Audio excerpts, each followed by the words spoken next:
gila view.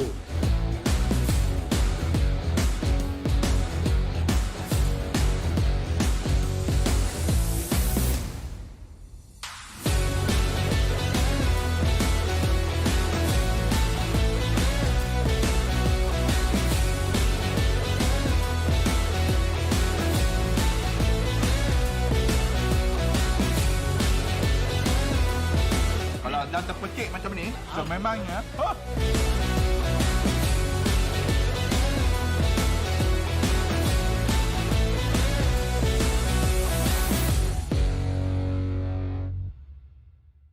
Yeah. Good morning guys. Sesi fotografi. Let's go. Artis-artis Free Fire on the way.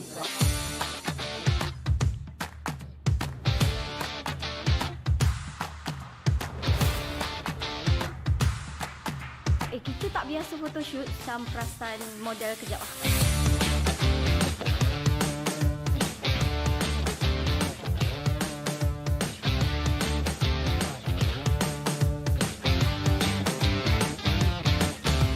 So kita dah sampai nak review map baru. Sekejap lagi korang tengok macam mana kita orang perang real life Clash of Squad.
You.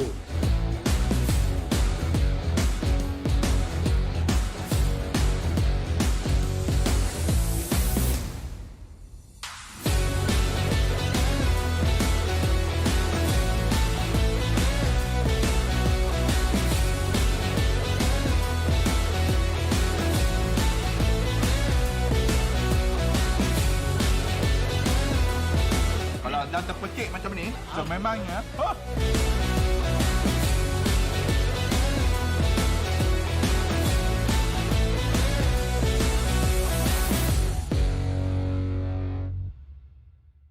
Yeah. Good morning guys. Sesi fotografi. Let's go.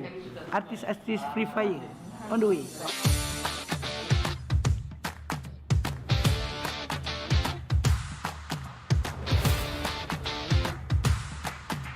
Kita tak biasa photoshoot, macam perasan model kejap lah.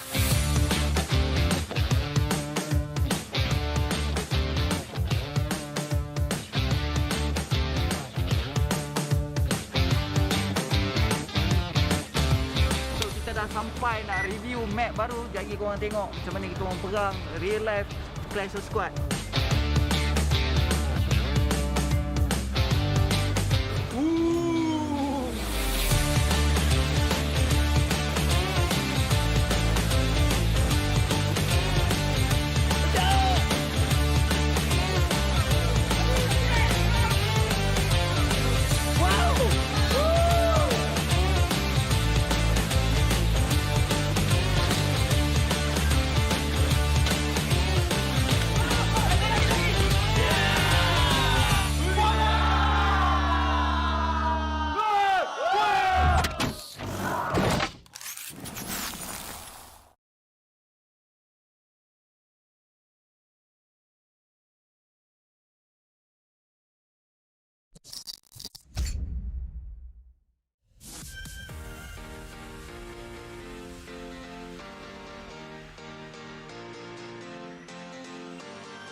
Good evening, ladies and gentlemen. It's a wonderful Sunday because the Free Fire Challengers Malaysia is about to kick off for day number 2. And as always, we are your humble casters to bring you guys the action this evening. My name is Husky, and alongside me is the one and only Mustachio AJ. So yesterday, it has been a explosive opening. We've seen a couple of names that we wanted to look at rise up to the occasion. We've seen resident teams put out the same amount of performances that we have been wanting to see from them across for the year.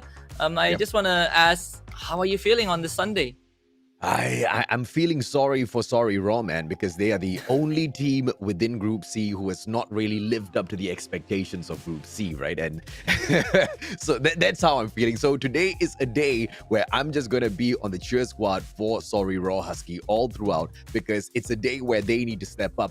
And all odds are against them, man. Each and every single matchup, the Titans are always going to be there. The ones that are dominating the leaderboards are always going to be right there in front of you. So each and every single move that you make in these days, at least in the first 2 weeks, I mean, God forbid they end up in another Titan group later on as well, they have to take each and every single matches by calculating each and every single one of their steps first, Husky.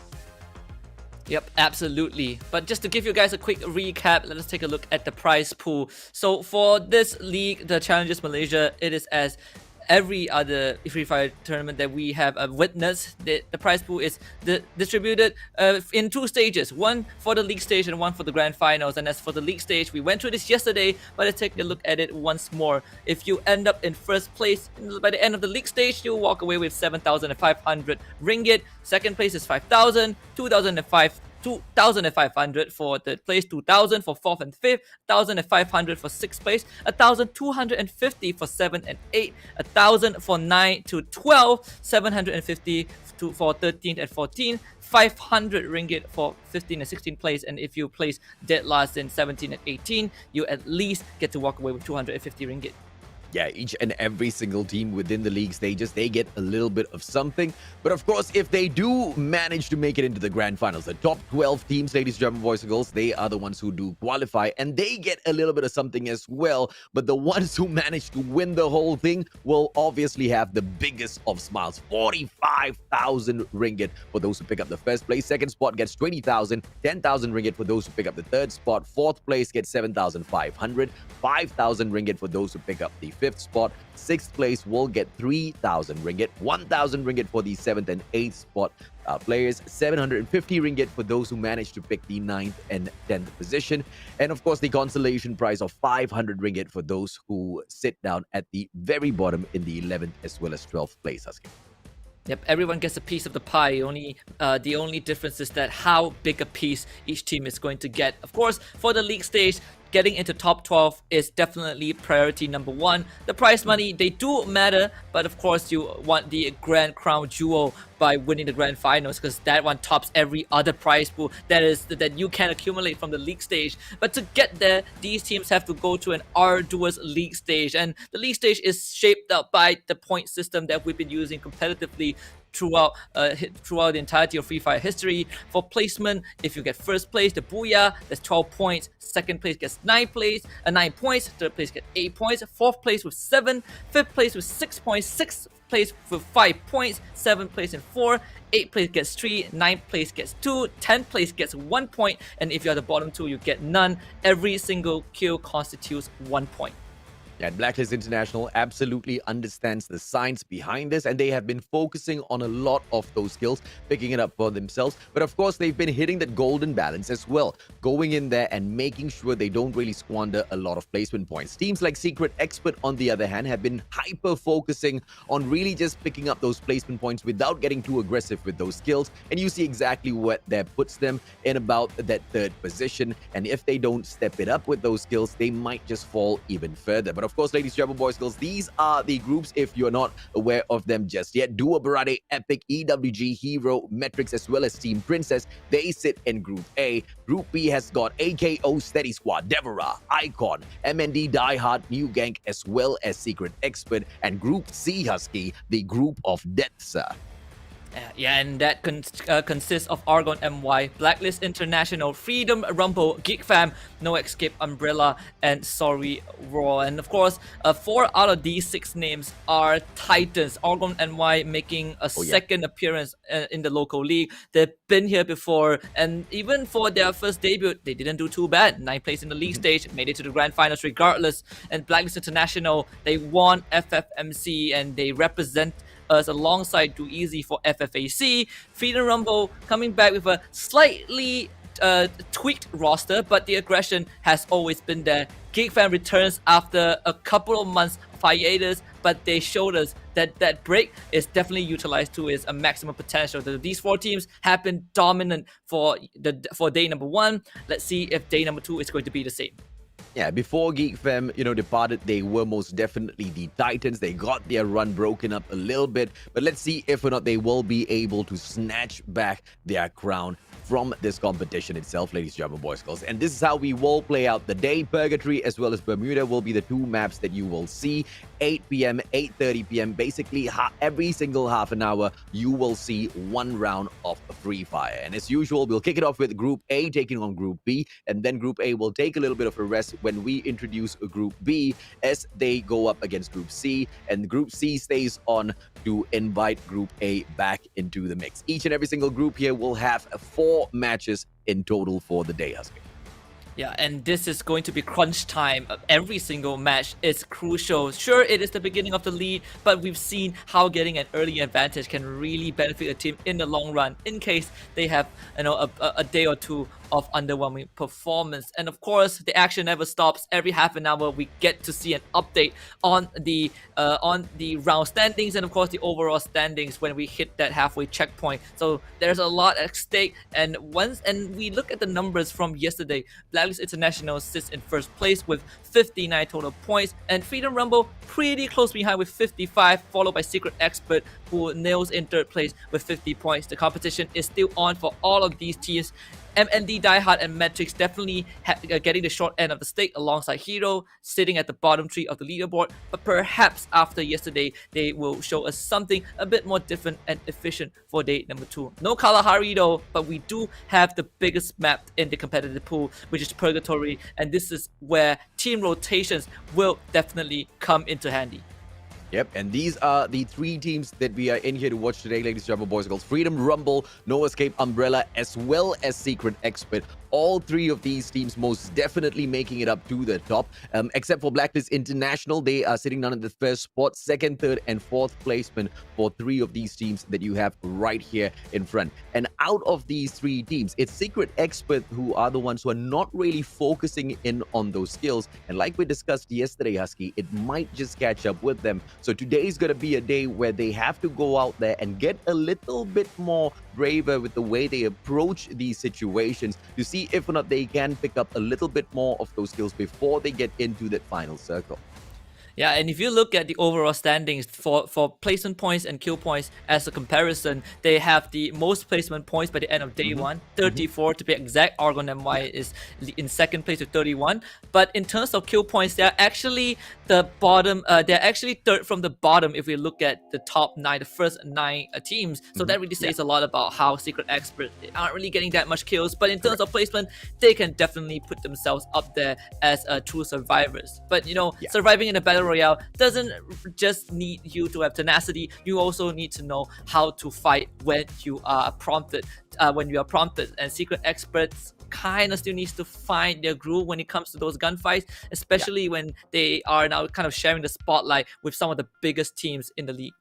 Yeah, absolutely right. But I love the strategy so far. If it's not broken, don't go ahead and fix it. Secret Expert might just be, sticking to that line all throughout the day, and we will see by the halfway point of today whether or not their strategy is still working out for them, because they do most definitely have the opportunity to sit back and relax, ladies and gentlemen, boys and girls. They are going to be in a cruising mode, Husky, as per usual. I don't expect them to step it up in terms of tenacity just yet. I think they want to secure a few more of those placement points and then take some of these risks.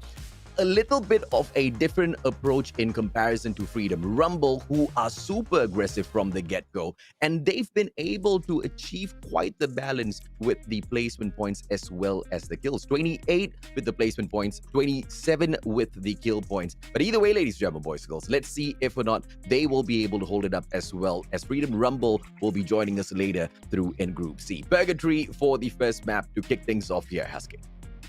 Yep, and of course, one of the few maps that really tests if a team understands what impact rotation can bring to the table. And we've gone through this multiple times, but of course, with Group C sitting out, Group A and Group B will probably bring us a slower beginning, as with all first matches of the day. Sometimes you gotta start slow, but we have to check out how these teams decide where to drop. Duo Barade already overlapping with an enemy team around Ski Lodge, and it seems like Rich, he is far away from the rest of his squad, so this might not be the opening that Duo Barade are looking for. And in fact, they are hot dropping alongside Icon, and because of the drop spot, Mio will be the one to draw the first blood. A fitting opening to this game.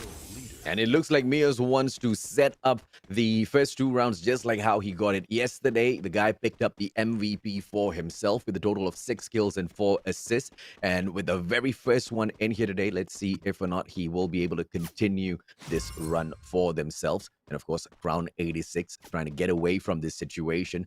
You managed to spot Rish earlier on Husky. Hopefully the guy manages to catch up with the rest of his team members. It looks like he just tried to refresh his device, stuck right after jumping out of the initial flight. Yep, and of course we have a slight update. So for those who did not notice, we actually only have 11 teams who are involved in game number 1. So there are some issues that Team Hero is experiencing. So hopefully that gets resolved as the day progresses. You definitely don't want to miss out on too many rounds, but even one round can make a lot of a difference on the leaderboard. But as of now, we will have 11 teams to start off game number 1. But again, for Dua Berade, not the start that they were looking for. Definitely unfortunate that they shared ski lodge with one of the teams that we have been keeping an eye out for since yesterday, which is Icon. But I want to bring your attention to another team, Team Epic. They had that one gorgeous round, but it felt like the other 3 rounds weren't as epic as we wanted it to be. At the end of the day, they still ended up the day with 43 points, not too far away from those who hold on to the number 1 spot at 59 points, right? So overall, yesterday was an okay day for them. Maybe today is the day where they will continue to step things up. But in terms of Devora, the amount of effort that they've put in yesterday, Husky, mainly focusing on their placement points, barely being able to pick up any kills for themselves, and even some of these encounters where they managed to come across some of the other teams, those fights weren't taken in the best way possible. But of course, let's keep our eyes on Dua Berade as they have managed to find their long-lost player who got stuck initially on that flight. But as the players from Team Secret Expert will be able to spot them, vehicle in here, 4 versus 3 situation. All 3 of the players from Dua Berade in one compound. So this should be quite the easy takedown. But Haji has got that information as he trails right back to the rest of the team members. Yeah, and of course for Dua Berade, they have to always be cautious. I don't think one small building has enough resources for all 3 of them to take on a long fight against Secret Expert. And Secret Expert are very aware of that. So instead of going for the push, they are also going to hold a compound of their own. Dua Berade needs more space and time to get themselves well equipped. And you can see on the radar, they are already moving away and making sure that there's no chance for Secret Expert to take any shot at them. Considering that they did suffer an early loss, this is probably the best way to approach the game. Metrics, on the other hand, didn't have a good day 1, only 9 points in the bag, now sitting at 17th spot. This is a completely new roster for this organization. They've been here before, but with this new entry or this new revamp of the squad, they have yet to prove themselves worthy. And now Dua Berade just running from one squad to another, almost coming across Team Devora now. But the way Secret Expert has responded to the situation of coming across Dua Berade and then backing away from the situation, not trying to go into aggressively, kind of paints the exact thing that we were talking about earlier on as well, right? I don't think they're going to be going in here super aggressively today as well. The strategy of trying to climb up the leaderboard purely with placements first and then perhaps securing a couple of kills in that final zone is the safe way that has been getting them up in the first place, and they don't really want to break that momentum. Dua Berade triggered discipline, but now from afar they'll try to go in here for the engage, hoping to take at least one player down, and they aim for the very, very final player behind the line. Smart place, but of course a time turner response will be popped up, and Devora will lose absolutely nobody. Yeah, just some minor scratches, some minor lacerations, grazed by a bullet. Not too big of a deal for Devora, but they made it past, well, the rifle squad of Dua Berade. Now they put themselves right beside Secret Expert, and you can see the Neki already getting tagged a bit by the members of Secret Expert, and that is going to confirm the presence of an opposing team. And it seems like Devora haven't really formulated a response, that they're taking quite a beating from Secret Expert. So this is going to perhaps prompt a response from Devora. We know that even though they didn't really get much kills, 6 to be exact in game 1, they will have to make a move pretty soon, because look at this, new boys from Icon, they also made their entrance, and it seems like the first opponent for Devora is not going to be Secret Expert, but it will be Icon. And it looks like Secret Expert might just be able to win big here right after Devora is done with this battle against Icon. Let's see exactly who managed to get those kills first. Nga comes through, and unfortunately, Wolby spray down. Sorry, Neki. New boys, that was just way too easy for them. And Devora suffers the first knockdown. Jamequest Wolby able to respond. New boys and Icon Flame taken down. Here comes those shotgun plays, and Icon wiped out just like that by Devora. Well, I would say a worthy sacrifice. Neki that caused a bit of a distraction, and at first I really was unsure whether Devora was making the right move, right? Because we saw Neki cruising around in that motorbike, he was getting shot at, he was throwing his body at Icon, and it felt like Devora wasn't really making any moves to follow up with that. But they definitely proved us wrong. Neki went down, but so does the rest of Icon. Devora just made it look so easy with those shotguns. Icon not able to win those close range fight. And sure, Devora, they lost one member, but in exchange for 4, they would take it any day. And as for Icon, they will have to sit game 1 out. It's just unfortunate the way everything panned out.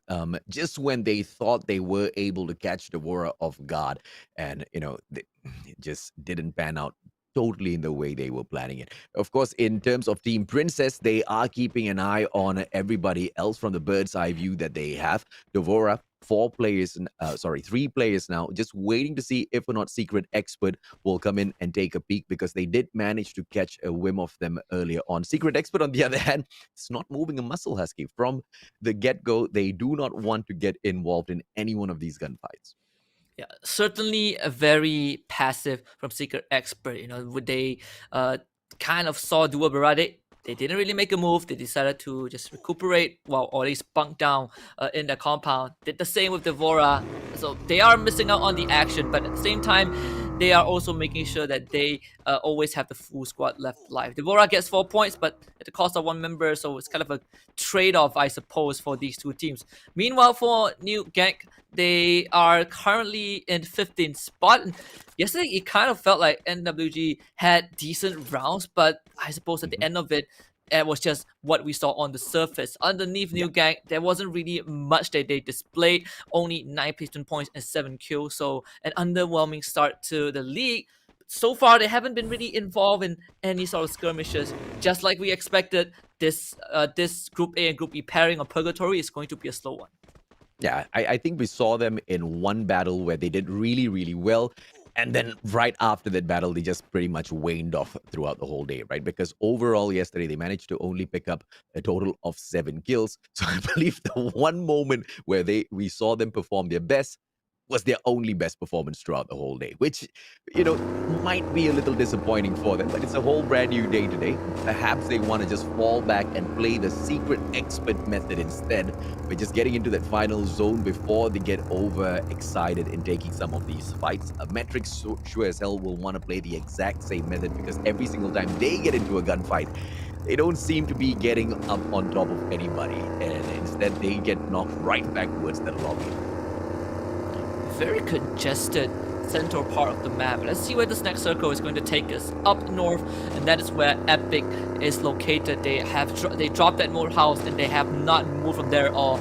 Most of the time, teams who drop at Moat House will be forced to rotate due to the circle, but for this round, it seems like Epic's gamble or Epic's drop spot definitely paid off. They can stay there for a bit longer. However, it is definitely not advisable to only control Moat House. You have to somehow get information by moving out of there down south. So let's see if Epic will do that. As for the rest of the teams, it is going to be a northbound journey, starting with Secret Expert, who already made their move without really thinking too much, just kind of making sure that they are going to be the first few teams who makes it to the center. Meanwhile, for AKO Steady Squad, they are taking a couple of shots at New Gang, but New Gangs, they have those vehicles, they should be able to just completely disengage. Yeah, and Mr. D, the guy who just unfortunately fell again and again yesterday, the first ones to fall most of the times on the side of AKO, and the team just broke apart pretty much right after that. Team Princess, on the other hand, will be able to find new gang. Are they going to be able to perform in the same way? But it will be Team Princess that loses that serve first to Drex, and Drex Kenzie now following it up with a nade onto Lux, and Alpha will be able to retaliate, but this just isn't enough. The Team Princess players, they need to come back in there with that backup, whilst New Gang, they are just overrunning the situation. Lux will not get picked up as Aziz, he does get picked up as Aziz tried to spray him down. A smart blue wall being pulled up, Husky, but I believe they will have enough time to recover the situation. Very well played by Alpha so far. Without him, this clutch just wouldn't be possible. Yeah, and of course he lives up to his name, just taking out the members of New Gang all on his own. Just as the name suggests, he's definitely the alpha in this situation. Team Princess with 3 left alive is going to overwhelm the rest of New Gang, all thanks to Alpha XR, and just fittingly he gets the quad kill, all in the day's work. Team Princess will be able to carry on. Meanwhile, on the other side, we have MND Diehard taking on Matrix, and a good snipe to kick things off from the side of MND Diehard. Riot will be knocked down onto the ground, and backup is going to be dead. They pick Riot back up. Riven 4N trying to do a bit of retaliation. MND Diehard going in for the push, but it's only Trixie in the front. We'll see how Matrix approach this. Trixie with the shotgun takes down Riot again. Can he finish the job? Riot will eventually bleed out, but so does Trixie. As Trixie gets knocked down, there's going to be a 1-for-1 trade, but all these blue walls, they're set up in very awkward angles, so a good nade might end it all. But MND Diehard, they are bringing back up in from the south side. It's only Slayer left alone right now. Can his buddies arrive in time? That time turner will not protect him from these shotguns. Mokka will make sure that Matrix gets the second kill, and because of that delayed response, the rest of MND Diehard will have to bolt out of there. Atong might be trapped though. His motorbike is not going to bring him far. It has been set ablaze as MTX continues to chase for the kills. A couple of glue walls to delay the inevitable as Dua Barade will seal the deal. Matrix gets 2 and Dua Barade cleans up the rest. And now it's Dua Barade's turn to try to take down Matrix. Yeah, but Dua Barade, they have got the safe zone, which means Matrix will get gate kept here, and the zone's just not going to hurt them way too much unless Dua Barade can just push all of those players in directly towards New Gang, EWG, who are waiting on the edge of the next safe zone. But instead, it will be Jace who interferes and knocks down Dua Barade's player. Akim's all alone now, and EWG just eating this meal, but taking it all out on Dua Barade, Aske. Yeah.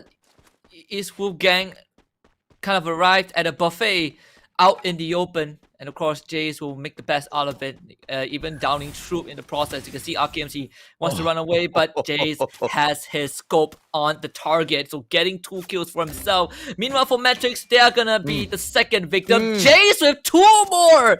This guy is definitely the Malaysian sniper, and he himself is cleaning up shop. Troop is going to die, and of course Riven 4N, he has no idea where the shots are coming from. Finally drops the glue wall, but it is a bit too late. They will make sure that goes down, and Jace will give one over to Fall, but in the end, it will be EWG with 5 free pickoffs.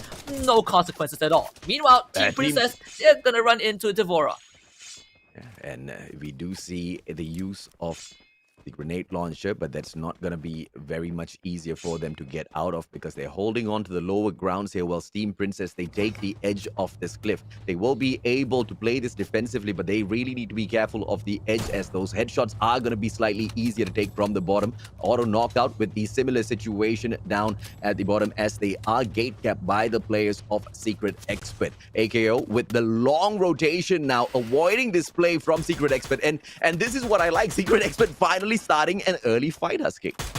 And they do have the high ground advantage, but both Secret Expert and AKO Steady Squad are vying for a spot in the center. And of course, with that circle already moving, they have to keep going. And look at who is in the center. It is epic. They made the right choice. They went out of Woodhouse. They went southwards. And now they are right smack in the middle. Perfect spot to gatekeep all the other teams. And AKO Steady Squad will get a couple of kills on their way there. The journey will continue for them. Whereas for Secret Expert, they will have to kind of take a detour. Meanwhile, for Team Princess on the other side, the fight continues between them and EWG. We'll see if Epic can stop AKO Steady Squad from going in for the push, because this compound is a position of power, and with Moon leading the charge like he always does, this time he has to be careful. Swa will make the difference by taking out Siga, and unfortunately for Epic, they can't really reach their buddy. They will have to bolt across those buildings. AKO Steady Squad, can they pick up more?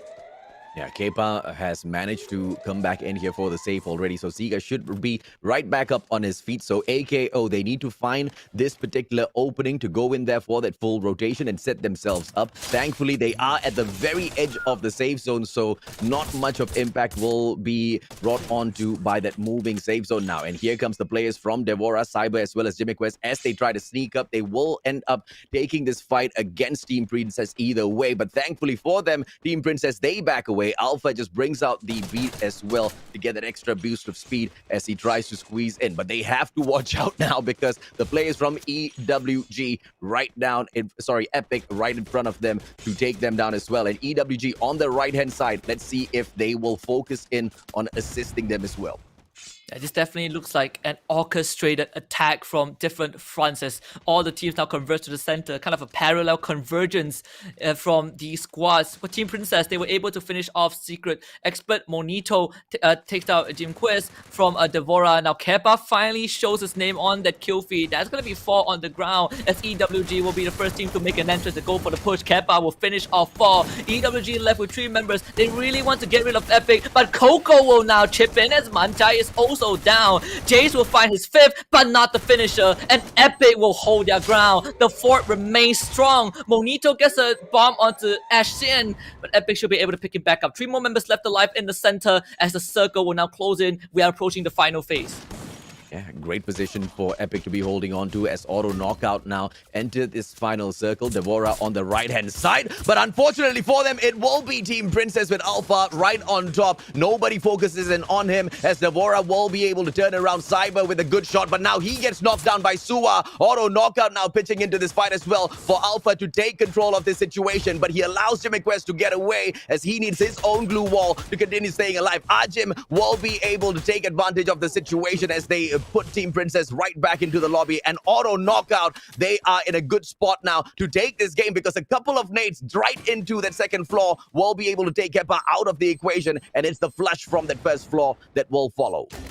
And it's going to keep one last nade before he gets knocked down. Someone needs to be the backup, but Siga, he has his hands tied by the rest of AKO Steady Squad. Glue walls to delay that push. The rest of AKO will try to find an opening. Kepa finally gets brought back up, so we have to patch himself back to a healthy state. 3 more teams left, but AKO Steady Squad will be the focal point of this final fight as they want to go in for the push. Siga finally gets brought down thanks to Swa with that shotgun. It's going to be Epic left with 2. Ashen grabs the trade onto Swa, and Ajim will find a Jim Quest from Devora. Now the blue zone will close in. Finally, this is the final fight, the final stand. Epic wants to outlast the blue zone, but it is not possible. AKO Steady Squad will get the last laugh, and it will be a booyah for them to start off the day. Yeah, they were holding on to the better spot from the get-go, and unfortunately, although that house just providing a lot of safety from the early points of that safe zone, towards the end, it was AKO with the smarts that were able to hold out. And of course, that initial snipe from Ajim just set them up, holding Epic into that house. And AKO Steady Squad, after yesterday's unfortunate performance in 4 back-to-back rounds, today they step it right back up, Husky. Yeah, certainly a slower team, certainly a team that needs to ramp up that engine, just make sure that they get their muscles, their muscles warmed up before a long marathon. And AKO's Steady Squad now puts a lot of points on the table. It is not going to be sufficient to shoot them up into the first page of the leaderboard, at least for now, but it is definitely a morale boost for a team who consists of experienced players and also some of the biggest figures in the world of Free Fire. Yeah, and if, the biggest difference today, Mr. D didn't really get taken down early on in the round. The guys had the confidence to take it all the way into the final circle, right? But the question, of course, will be begged to be asked. is this going to be a pattern with them? If they do go ahead to lose Mr. D early on in these rounds, is that the breaking point for AKO's steady squad, right? And Mr. D himself, he needs to be able to find, a little bit of more sustenance out there on the battlefield, a little bit too aggressive yesterday. Their passive plays most definitely paid off. Team Epic, on the other hand, moving all the way into that final circle, they held on to that house, but for just a little bit too long, Husky. Yeah, but they were able to stop the push from EWG, so they bagged themselves a couple of points before they eventually fell to AKO Steady Squad. Just like yesterday, Epic started off the evening strong, but we saw what happened as the rest of the day progressed. Sure, they are currently in 8th place, but we kind of expect a bit more out of Epic. Hopefully, this is not deja vu. May they continue that consistent, dominant performance throughout the rest of the evening. 3 more games for these guys, and Epic certainly will have a good chance of making it further, making it up there in the leaderboard. But another team that kind of gave us a bit of a surprise, Team Princess, they had a pretty decent run. Yeah, absolutely. And, they didn't really die off too early. This round was solid for them. The rotations were good as well. They were in a position where they could have continued the fight with, I believe, EWG, but they didn't really waste too much of time, right? Early rotation in following the safe zone as well. Unlike the mistakes that they were making yesterday, where they were so focused in on picking off just 1 or 2 kill points, but overall just not keeping an eye on where the zone was moving and continuously getting, caught off position. And of course, let's take a quick look at the highlights, ladies and gentlemen, boys and girls. As things opened up, Icon faced off against Devora. And Icon, they most definitely did not expect things to turn around in that fashion after they were the first ones to open up that shot. They got the first blood. It was definitely unfortunate for Icon, right? We gave them a lot of praise yesterday, Mio in particular, and he was the one who got the first blood onto one of the members from Dua Barade, but it was just slightly unfortunate that they fell to Devora in such a fashion. Devora, on surface, looked like they were a bit careless, but everything was planned from the beginning. The collapse was perfect, and it was pretty obvious that Icon was not prepared to take that fight. Now, this is the one between Matrix and MND Diehard, and just like day number 1, MND Diehard not really playing together as a squad, and those isolated pickouts gradually became a full wipeout. Yeah, the time turner in this season just not doing it for a lot of these players. The opponents are just rushing on in and taking them out way too early. Dropping the beat, on the other hand, just seems to be a much better meta for a lot of them, as the sustenance out there on the battlefield seems to be extremely important. But of course, as things were breaking down towards the very end, it was Devora that were in a great position to bring great effect as they took that fight up against AKO. But just one final player in that zone could not pull it off. But, overall, 14 points and that second place, I don't think Devora is complaining a lot. AKO Steady Squad, once again, they step it up after an abysmal performance yesterday. 19 points in total as they pick up 7 kill points and, of course, the 12 points from the Booyah. Team Epic in the 3rd place with the 14 points. Team Princess, like you said, Aski, doing so much better today with 13 points. They pick up the 4th spot. And EWG, they sit in the 5th position with the 11 points. And Metrics, of course, in the 6th position with 7 points. Definitely a slow start for these teams. The kill distribution so balanced across all of these squads. But in 7th place, we have Secret Expert with 5 points. Dua Barade managed to muster 4, putting themselves in 8th place. MND Diehard makes it to 9th with 3 points. Icon and New Gang both only has 2 points in 10 and 11 respectively. And of course, like we mentioned at the start of the round, Hero, they were experiencing some issues on their end, so they were not able to participate in round number 1, which by default gives them no points at all. Hopefully that will be resolved as the evening carries on, because we definitely would love to see them be a part of this of the competition and be a part of this battle royale. But as for EWG and Metrics, they can definitely give themselves a slight pat on the back. But whether that is going to carry on into the rest of the night begs to be answered. Oh, absolutely, man. And Hero, they cannot afford any more rounds like that. They need to participate. They need to pick up some points for themselves. Or else the 5 points that they've managed to pick up yesterday, it's just going to be waving goodbye to them at the league stages itself. But when they do make it right back in here, it's not going to be an easy journey unless they really do step it up, right? In terms of placements yesterday, Hero just could not pick any up whatsoever. And that's a huge statement, because even if you do manage to get the 8th position or the 7th spot, you will be able to grab some points for yourself. Oh, my apologies, they did manage to pick up 5 placement points. Sorry, Hero, but maybe that will be the constellation for you guys, right? To come back in here and prove the Mustachio wrong and pick up way more than you can. Of course, in that second round, Husky, all of these other teams are a little bit warmed up already. That might just affect them a little negatively as well. Yeah, and hopefully with all these teams now kind of ready to rumble, the AKO Steady squads might get challenged a bit more. Again, they got 19 points, they got 7 kills, but you see the distribution. Some of these players did die to the blue zone, and of course without a Hero's participation, that's 4 less points overall. Nonetheless, this is going to be the upcoming map. We are heading back to the classic Bermuda, and we saw that yesterday. The team that won the very first Booyah of the league stage was Secret Expert. But are they the experts of Bermuda? We will find out in just a bit. Let's see if or not they will be able to perform as usual with the placement points. Not expecting them to go super aggressive just yet in the competition. But when they do make that switch, I wonder how good will they be in terms of the mechanical capabilities to take some of these fights, right? Because it is very clear, even as they took that fight up against Secret Expert earlier on, their setup, their strategy as to how to open some of these encounters just hasn't been super solid just yet. Team metrics dropping in very close to Dua Barade at Big, but they will be breaking up apart a little bit further on. Team Eastern Wolves Gang taking over the full of the Sentosa Island as they spread out to collect all of the resources for themselves. The new gang squad, they will have the safe zone with them. And Team SX taken, that is Secret Expert. Let's see if or not they will get into an early engagement here. We expect them, of course, to run away, Husky, as they have usually done so. But early engagements, maybe it will be that switch that we are looking for. Secret Expert made out of primarily pacifists. They are less of a fighter and more of a survivor.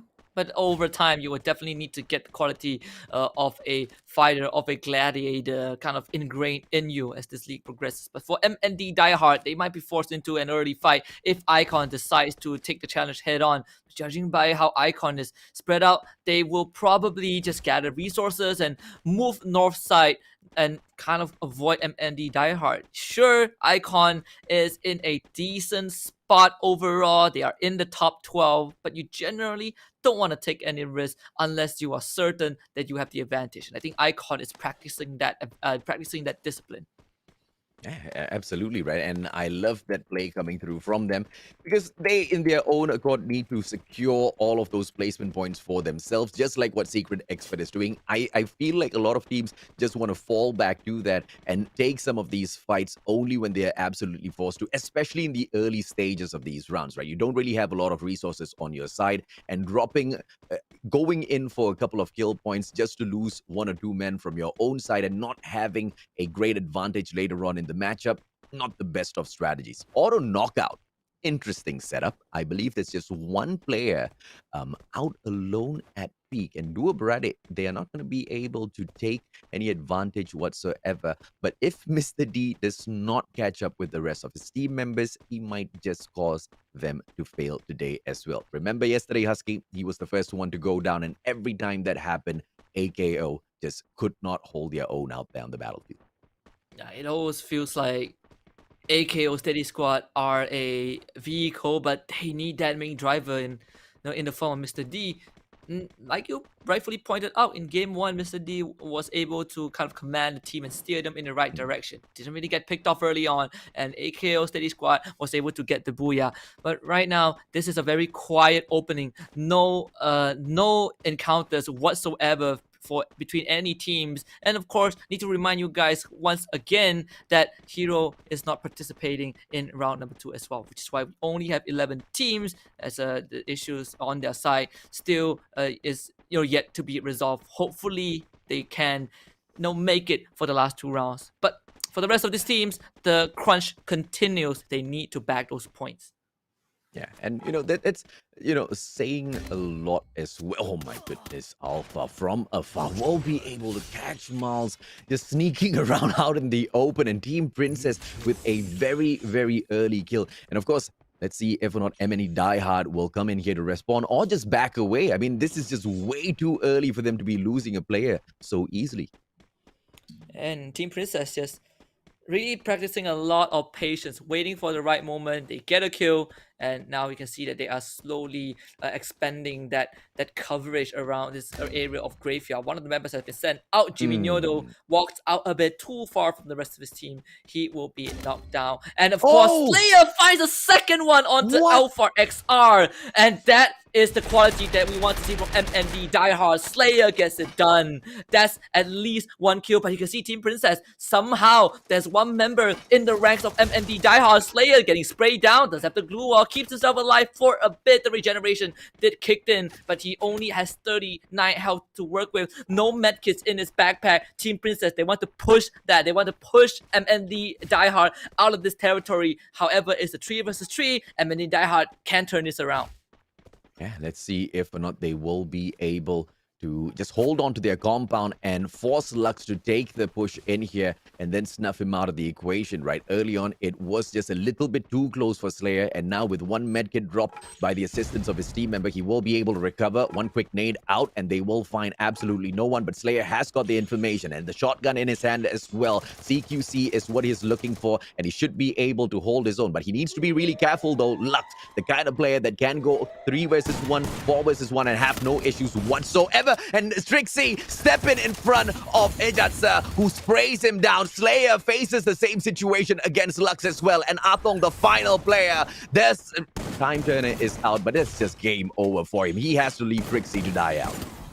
Yeah, very unfortunate sequences of events for MND Diehard. I mean, Atong, he can run all he wants, but he is surrounded by Team Princess, and MND Diehard will be knocked out first. Team Princess manages to get all 4 kills, only losing 1 member. Slayer, he provided so much information, but the timing was off for his team.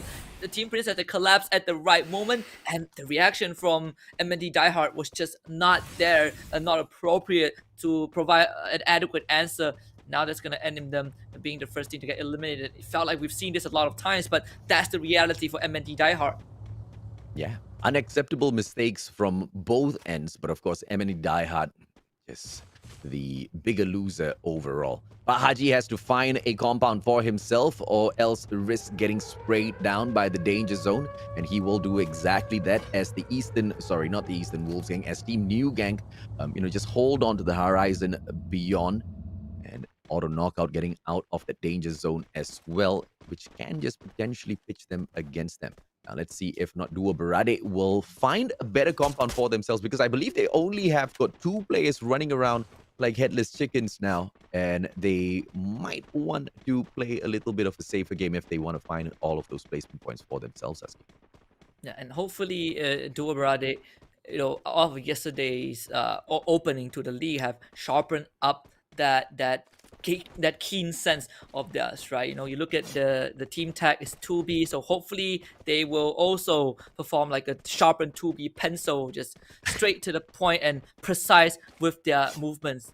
And just for now, we haven't really got to see much from Duo Barade, at least not by the end of round number 1. They only got a measly 4 points out of that, 2 placement points, 3 placement points, and 1 kill. It's kind of like the story that resumes from day number 1, and they do have a bit of information just now, and they have 1 member pretty near the guys of Epic near Riverside, but 2B, they're on the lower ground, so not really sure if Rich will be able to do anything to Epic. Coco has got the sniper on his hands, and he should be able to pressure this one player from the side of Duo Barade. depending on which side they choose to go in here and approach. It's either Metrics or Dual Brade that ends up in their crosshairs. And either way, we know Epic usually is the bigger winner. Rish, hopefully there's trigger discipline here, and he does not give away too much of information from the early get-go. They are holding on to one of the worst positions, and you know Epic's not too afraid to go out there and flush them out, and Coco will be able to find him, sprays him down, gets that easy kill. Duo Brade now left just with one of their brothers on the battlefield. Yeah, and when we saw Rish in that position, it kind of reminds us of game number 1 from yesterday, where I think it was Epic who was stuck in that spot, and it was just not a good place to take any fights. You were so exposed, and sure, there is an vantage point, but leaving your entire body open, I'm not really sure if that's what teams were looking for, and definitely not what Blue Barade was looking for. Now they will have to continue to play that survival game. Kaiser will carry the rest of his team on his back, but he is very far just outside of Keraton, so he will not run into much team anytime soon. But as for the rest of the squad, you have Metrics right in the center, just north of Riverside, as this circle is going to bring all the teams towards that northern part of the map. Coco getting away. Monito, trigger discipline, not taking that shot at all. Are we going to see Coco go down? Yes! And he does get knocked down, fall right behind, and they will be able to engage with the rest of those players from Epic as well. But Ethan Wolf's gang, they make the best decision of all. At least Monito does, as he backs away. Manchai, on the other hand, leading his team straight on for the fight against Epic. And I feel like they could have fallen back. And because they don't fall, takes the fall. Ashen with the easy spray. And yes, the glue wall is pulled up, but Kepa will be able to pressure them. Nade comes through against Fall as well, and they are just trapped out here in the open. EWG, they should have backed away the moment they managed to snuff out Coco. And now Epic continues to pile on the pressure onto EWG, and sure, EWG, they are very much on the low ground, just beside the ocean. But with Coco snuffed out, EWG will have a slightly better chance. You can see that they do have that one member very far towards the western side, trying to look for an avenue to flank. However, playing on the low ground, it's going to take them a long time to even get up to Epic's level playing field, at least in terms of terrain, and that means Epic will be able to kill off another member from EWG, giving them the second point of the game. And this is going to continue to be a trend until EWG gets a flank off. And with the spread out formation, this is probably the best way they could approach the situation. Yeah, terrible decision making. First of all, to take the fight up against Coco and give away so much of information, because it wasn't like Epic already knew that they were coming, right? But they do take the hit against Coco. It was a great kill, and the best decision to make at that point would be to back away. Yes, you're going to expand a few glue walls to save your backs as you try to get away, but that's about it. You're not really going to lose a lot of lives, and if Epic comes in for the chase, then Epic gets stuck in a terrible position, which you then can now overcome. But of course, EWG, with that one misdirection with, of course, their strategy, they pay a big price. Auto knockout. Are they going to be able to gatekeep the players from Secret Expert as they take on a mighty icon? Let's see exactly how this fight breaks down, Husky. Yep, AKO Steady Squad probably will have to pay more attention to Icon, as this team is a bit more proactive compared to Secret Expert. Last game, they were able to keep Secret Expert at bay, but this time, it might not be that clear cut. And Mio playing that front line for Icon, just trying to at least bait out a couple of sound cues from the side of AKO Steady Squad. He has New Boy topping him up with the medical gun early on, so all the damage that AKO Steady Squad dealt kind of got negated. And in this case, for AKO Steady Squad, it is going to be a very complicated situation to be in, sandwiched by Secret Expert and also having Icon constantly posing as a threat. This circle will force everyone away. Once more, we see Epic in that circle, closer to the center, but this time they will be joined by Metrics. Secret Expert, though, it seems like they're going to make that move as well. Now let's see if or not Secret Expert will take this aggressive fight.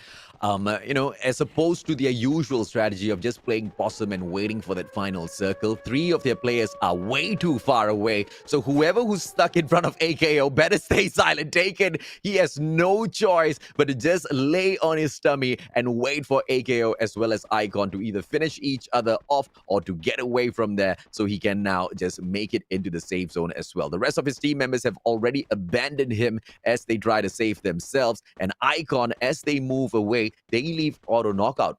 You know, the trigger discipline from auto knockout this time round is very much impressive in comparison to how aggressive they were yesterday as they lost Mr. D over and over again. Today just seems to be a much stronger side, much better decision making coming through for the squad as well. Yep, playing like a well-oiled machine. I mean, AKO Steady Squad, they were just this very tight-knit platoon that refuses to break apart. We just saw Manchai from EWG trying his luck to take a shot at the members of Devora. Obviously, no connections there, but he was able to at least get away, playing that long game, playing the game of survival as we turn our attention back to New Gang. NWG, now they will also collide with Icon, who has already kind of moved away from AKO Steady Squad, but they run straight into the Lion's Den. NWG has their sights locked on to New Boy as they get knocked down. The rest of Icon pretty much spread out. You can see that Mio hiding behind the glue wall and a supply crate, but that might just be his grave if he gets pushed. Asif from NWG will go in. New Boy gets picked up but knocked down once more. And you can see this constant aggression. Asif knows that his job is to go in for the push, and he's gonna take out the time turner, but taken from afar. You dirty little boy, taking down both Asif and Mio. The third party is there, and Secret Expert is doing what they do best. The kill does go over to the side of Taken, but Fichan was able to finish off Man, and Icon will be the biggest loser in this fight because the Mio has nowhere to go. It's either the blue zone or the grenade, and Kenzie will make sure that he is the one who secures the kill for New Gang.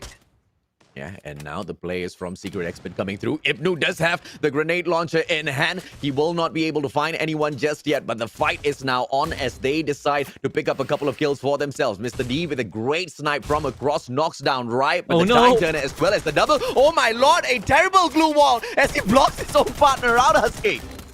Yeah, you see the right gets picked up and Mr. D knocks him down once more. A bit of a panic there from Matrix, but they are able to salvage the situation temporarily. The suppressing fire is there. Meanwhile, Riven on the other hand will be able to take out Team Quest from Devora, and that will be a good pickup for Matrix. Rai continues to get knocked down. This guy is just a punching bag at this point. A target dummy for AKO Steady Squad, but he will be brought back up by his teammate. Alpha XR now joins in as it seems like all the other teams want a piece of this cake. Team Princess will want to be the fourth party crasher of this fight, and look at that, Epic so far untouched, unfazed, and not involved at all. Meanwhile, on the south side is a pretty eventful battle. Yeah, and let's see if not Duo Brade will be able to play survival, right? Just one final player in that group with a great snipe, and will be able to go knock down another player as well before K-Pod takes him down, and Devora gets punished and put back into the lobby. Metrics still taking this fight as Icon makes their exit now. Metrics trying to survive auto knockouts pressure as they try to get into the safe zone. They do manage to get in there with one final player. Epic taking those shots from the back as well, as they have already found their position much earlier on. Duo Brade, that with that one final player might just be the one to take them out, but unfortunately for him, he makes that exit as well. The Blue Zone claiming a lot of lives in this round number 2. Epic with 3 members left.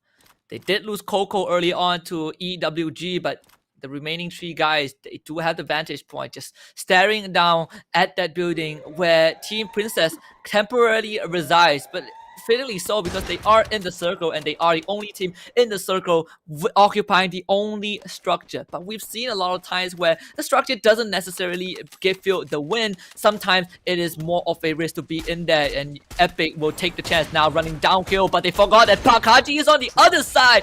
Bakaji gets the knock, but it's going to be Lux GZ that gets the kill. The steal will come through. Team Princess continues to stand strong, but Lux, he does go down, and it is down to Alpha XR and Ijasa to keep this alive. NWG also joins the fray as Mantai from behind backstabs Keppa. Bakaji and now both go down to Drags. Oh, New Gang making a lot of waves. Secret X just finally gets cleaned up. Kenzie will get knocked by Alpha. Team Princess, they're actually going in for the push. Alpha, they don't want to let their foot off the gas, but does it work out though, as Fichan will be able to finish off Idat. NWG, they have 7 kills in the bag. We're down to just 4 members left alive. New Gang with the advantage of over all the other 2 squads. 2 members left for them. EWG on the other side. Team Princess will be on the northern side, and you have Alpha just running around in circles. Who is gonna get this round?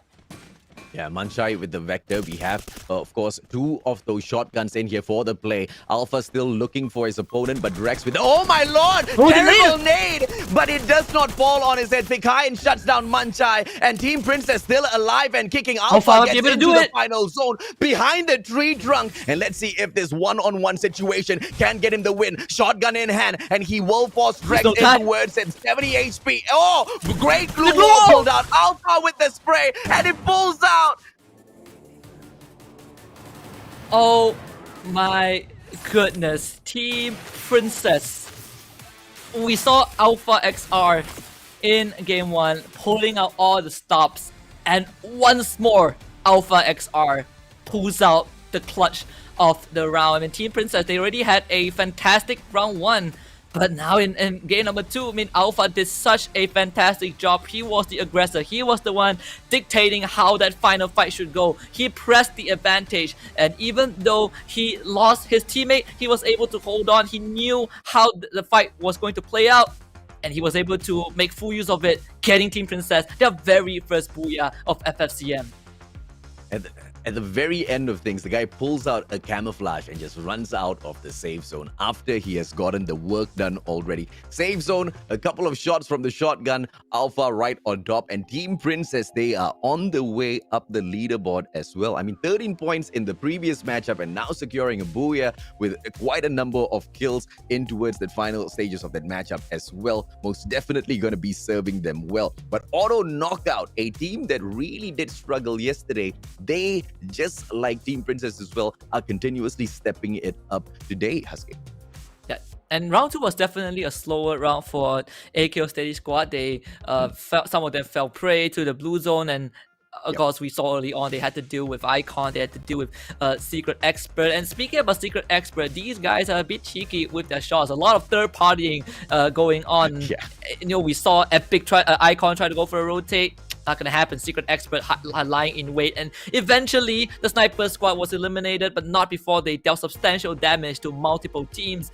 Team Princess, they were in the center all along. We talked about that compound. They were able to utilize it. And when it really mattered the most, it was Alpha XR. He was the one who ran out of the house to get that initial frag onto EWG. I mean, Ejat, he was bandaging himself up. You saw Alpha XR silhouette just running out the gate and actually getting a single knock. That really set up the sequence of event for Team Princess to eventually win the round. Just splendid performance from this team. And now they will have to take a short break. Hopefully that does not break their momentum, because after match number 2, of course, Group A will take a rest as we welcome Group C into the mix. Group B will be staying on. So teams like Secret Expert, New Gang, MND Diehard, Icon, Devora, as well as AKO Steady Squad, they'll still be in here to play. Let's take a quick look at the highlights and watch once again how the Team Princess start things off. They started things off with the first blood as well, though. Yeah, they had 2 members knocked down. I mean, MND coming in with retaliation, but this was the push where Team Princess really showed us what they were made of. And of course, all thanks to Alpha XR. He is that commando of the team. And the rest of his teammates, they follow up in perfect, synchronization. I mean, Ejat also put a couple of bodies in the bag. And overall, it's just a great round for Team Princess. But EWG, they also showed us how good they can be. They were able to win the challenge against Coco, and sure enough, they ended up losing a lot more members than they bargained for. But at the end of the day, it was EWG and Epic both making it into the final zone. Epic fell first, they joined out with NWG, so the survival instinct for East Wolf Gang is definitely present. Yeah, absolutely right. And of course, Metrics doing slightly better than those previous rounds as well. But as they were trying to take that fight up against Devora, things just broke down for them way too early. And Auto Knockout were there to chip in a few of those bullets towards them as well. And they got taken out. And the final zone fight, ladies and gentlemen, boys and girls, between Alpha and his camouflage against the one and only... He just walked out of there, bro. He just walked out of there. Yeah, he just dropped the glue wall. He boxed that one last guy in, and yeah, he knew that he got the round in the bag. And this is why Team Princess gets 21 points, 9 kills, and the booyah giving them an extra 12 points. New Gang, not too shabby though, in second place with 8 kills. That's 17 points. Epic in third with 13. EWG in 4th place with 10 points. Metrics and Secret Expert both getting 9 points in 5th and 6th place respectively. An auto knockout, steady squad this time around, taking the 7th spot with 6 points. Dua Berade, unfortunately, although they tried their best to play for placements, doing slightly better than AKO in terms of kills. They only managed to secure 1 before going down, so there's 5 points for them in the 8th position. Team Icon in the 9th spot with overall 2 points, 1 point each for MND Diehard as well as Devora as they sit in the 10th and 11th spot. And of course, Team Hero, they couldn't make it for this round as well, 0 points in there. And of course, for Group A, they're going to take a short break as they get to witness Group B taking on Group C. It is definitely more of a long run or more of a marathon for Group B, having to play 4 games in a row with a slight break in between game 3 and 4. Nonetheless, Group C, they're about to take center stage, and we saw them yesterday coming in hot and not letting a beat go. Every single round that Group C played, it felt like it was Group C all over the scoreboard. It felt like it was Group C topping the top 3, the top 4, and it always felt like Group C had control. It was a Group C montage, and hopefully today it will be a bit different. We need Group B to step up. We have seen them step up in these first 2 games, but can they carry that forward to face off against Group C?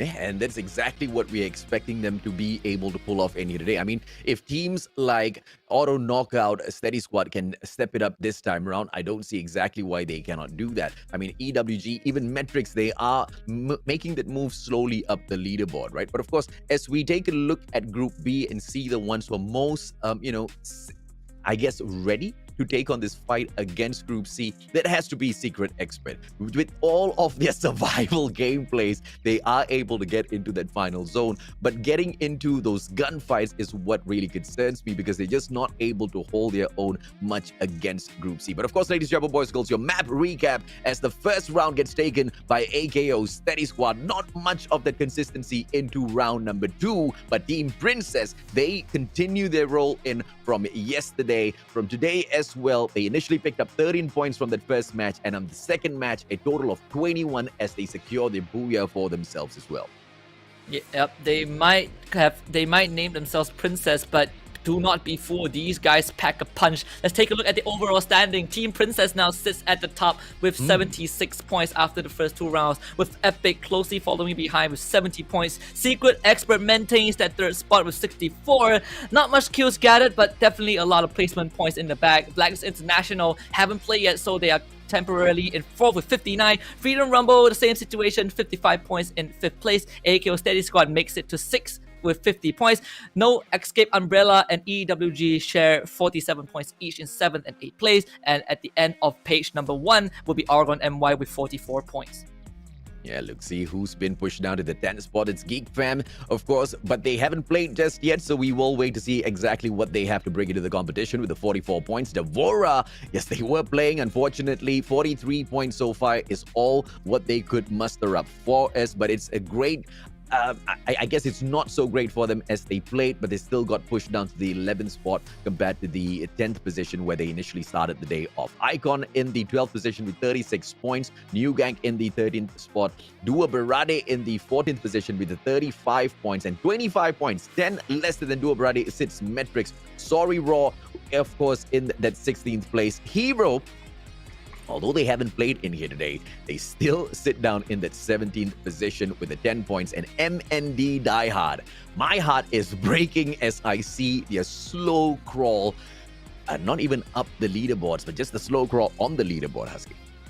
Yeah, I mean, MND Diehard, they ended day 1 with 5 points, so that's a +4, but they still sit at the bottom, and that is definitely not what you want. So MND Diehard, they kind of need to find their stride, and they need to find their stride quick, because the disadvantage, the lack of points, the deficit is definitely extending, and I don't think MND Diehard has too many more rounds left to kind of slug out in the bottom of the barrel. But let's take a look at the MVP, of course, none other than Alpha XR from Team Princess. He dictated how the first 2 games went. Team Princess had a phenomenal game 1, but they capped it off with a booyah in game 2 before break time. So this is definitely a boost of confidence, a injection of morale. Let's see. The hope Alpha XR can continue to drive his team in the right direction, because even though they're called Team Princess, they sure pack a punch. Yeah, if there was a play of the competition, I think Alpha XR most definitely will be, putting his own clip in there as an entry, because this match that just concluded, ladies and gentlemen, boys and girls, one of the best moments for this guy. What a crazy way to end a heated round, which we expected them to not be able to get out of. But of course, the shotgun in hand didn't even need to be used because the brain was just so much more powerful, Lasky. Yeah, and this is one of the few moments we saw how aggression really made the difference, right? I suppose that both New Gang and Eastwood Gang thought that Team Princess will just cover in the building after that knock, but no, Alpha XR, he is not going to let the round go quietly into the night. And of course, everyone is going to owe him some compliments and perhaps a free meal after today, or well, maybe supper by the time this is all over. But we still have more rounds to come, and this is where we finally bring Group C into the picture. The Titans, the Behemoths, you have Argon MY, you have Blacklist International, you have Freedom Rumble, Geek Fam, No Escape Umbrella, and Sorry Raw. And of course, I want to put a bit of spotlight on No Escape Umbrella. They were definitely the only new name in the entirety of Group C. We've seen the rest before, but No Escape Umbrella definitely outshine a lot of other squads. In fact, by the end of day number 1, if I'm not mistaken, No Escape Umbrella placed himself in 4th place with 47 points, just shy behind Secret Expert, Freedom Rumble, and Blacks International. So they are definitely a team to watch out for. Oh, absolutely right. And of course, as for the Titans, they step on back in here, but within the rank of the Titans themselves, there is a team that's not really hitting really hard, and that is Sorry Raw. Yesterday, they ended up in the 14th spot overall in the day. They only managed to pick up 10 kills as well as 11 from the placement points. And it's understandable because of, what sort of a grouping that they have unfortunately be placed in, because it's really, really hard to fight for those kills, right? But perhaps they want to take a page out of the book from the players of Secret Expert, where you focus mainly on your placement points, right? Because what else can you expect to do when you're dropped into a grouping full of Titans, where starting a gunfight will end up really, really bad for you? I mean, even Secret Expert, they kind of learned it the hard way, but they tried to switch things up in that first round. They tried to take that fight up against Auto Knockout, but it was just overstepping their boundaries just a little bit as they got snuffed out a little too quickly. And these are the things that they want to be tweaking in here today, Husky, if Sorry Raw can, at least wish to climb up a few of those ranks. Yeah, and on top of that, No Escape Umbrella, the only wildcard name in Group C, we thought that they are going to suffer the same fate as Sorry Raw to a certain extent, but they definitely defied their expectations in our opening day, scoring 22 kills and 25 placement points. Definitely not the most, but you can see that the consistency is there. A team like Blacklist and Freedom Rumble, these guys, they more often than not get more kills than placement points, but for No Escape Umbrella, they keep that balance with a slightly more placement points into the mix. That concoction has worked out for them so far, but let's see if they can continue this performance on day number 2. And of course, on beside them, I want Sorry Raw to also share the spotlight. And one team that I really didn't expect to pop off very, very early on in the competition was Blacklist International. I expected them to really be, in that somber mood all throughout until maybe we reach the halfway point of the competition before they really activate. But, that just wasn't in the plans for the boys. They really hit their stride yesterday. Yes, 28 points from placements were impressive, but hitting 31 kills, the most in the competition so far, at least, in comparison to where they were yesterday. And today, their record has been broken as Team Princess picks up the 32 kills. But, that really says a lot because they haven't really come in here and played just yet, Aski. Yeah, and even then, they already have the second most kills overall. So, Blacks International are clearly a freight train in terms of how good they are individually and how beautiful it is to see them work together as a team. It almost felt like an orchestra performance, right? There's a conductor and there's also all the individual parts of the puzzle. And I think Cobra, he has gotten a lot of praise. He doesn't need more. He always delivers. The rest of Blacklist, they also deserve the same amount of praises that people sing for them. If that was Blacklist on day 1, I have no doubts that today will be another great day for Blacklist International. In the days of, the double vectors, we saw Cobra just being the most feared guy out there on the battlefield. And then when the meta just switched on over to those long-range combat, we didn't really see Blacklist International hitting really hard anymore, right?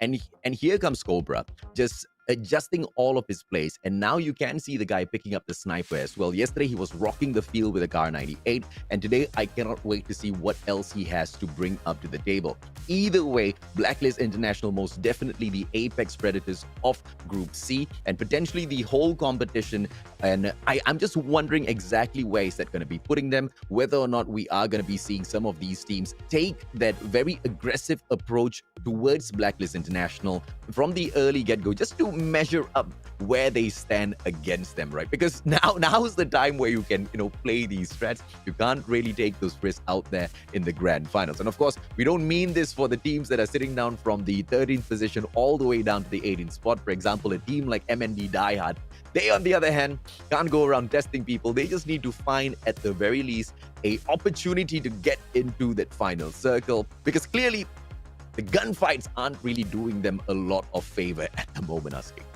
Yeah, and Blacklist International is a team that can be knocked down, but they don't stay down for long. And you can say the same for a team like, Freedom Rumble and Geek Fam. And sometimes Freedom Rumble tend to run themselves into a wall, but they have definitely decreased the frequency of that. Geek Fam, the same, strategical geniuses. You always see them do the unthinkable, and somehow it works out. Argon MY, the newcomers last season, but right now for the first season of FFCM, they continue that dominant, well, at least that good showing. But this will be the upcoming map, round number 3. We head back to Purgatory, and this time with Blacklist International. Let's see if they still take Moat House, because in FFAC they actually abandoned that drop spot. They gave it away to another team. So will they reclaim it? I think we will find out in just a bit. Well, let's see if or not they will play the exact same strat. So we have, absolutely new stuff coming out of the boys in this new season. Ladies and gentlemen, boys and girls, on that reset button hit for Purgatory, let us know in the comment section exactly who you think is going to reach up to the top. And don't forget to hit that like and share as well to invite some of the rest of your friends to join this broadcast together with us. Absolutely loving the spectacle. It felt like we are halfway through, but in reality the league has barely just begun. For Purgatory, it really tests the teams on how they want to rotate. Vehicles always plays a huge part on a map like this. But as the teams finally drop, we are going to see an immediate kill on the side of Sorry Raw, and unfortunately they fall in the hands of MND Diehard, and that is definitely not the start that they were looking for. Amira will be the first casualty. John will find Mouse from afar, so that is a decent trade. Time Turner pop by the members of MND Diehard just to delay a bit and buy time for the victim to crawl away, and surely enough that is going to happen. But meanwhile, on the other hand, you see the kill feed, Devora in a horrible spot, pinned by both Geek Fam and Argon MY. They might just meet an early demise. Yeah, I don't think the war is going to be getting out of that situation alive. But Geek Fam going up against Argon MY potentially as well, ladies and gentlemen, boys and girls, right after they are done with Devora. But what I want to pay attention to is MND and that that perfectly timed time turner that they brought out earlier on to save their player. Slayer potentially was in a position to get taken down as well by Donkey. But yeah, we say our prayers for them. Devora already out of the lobby 2 minutes in. It's very unfortunate, running into 3 separate teams, and 2 of them had to be Geek Fam and Argon MY. And of course, NWG New Gang was the team that finished off the job. So it's definitely abysmal, a tragedy for Devora. But Donkey with such a long shot, he's gonna catch Slayer out in the open as Slayer tries to make his way towards the watchtower, but that destination will not be reached as he will be put 6 feet under. Sorry Raw finally gets a kill on the board. And Sorry Raw with a good response after Imira got taken down. Donkey just relentless as he knows Miles is in that compound as well. He wants to go in here for another kill. Miles hasn't been able to respond, and I'm just wondering exactly what his play was, because he could have fired up against Donkey just so that, his team member had a little bit more time to pull away. No flank coming through from the rest of the players from MND Diehard as well from Atong. So the decision making coming through from MND just really questionable right now. Sorry Raw, on the other hand, they sent the rest of their players out there for the flank, and that's a great idea. They should be able to catch Miles off guard. I don't think, they needed to put so much of thinking into that, because now they've left Donkey all alone.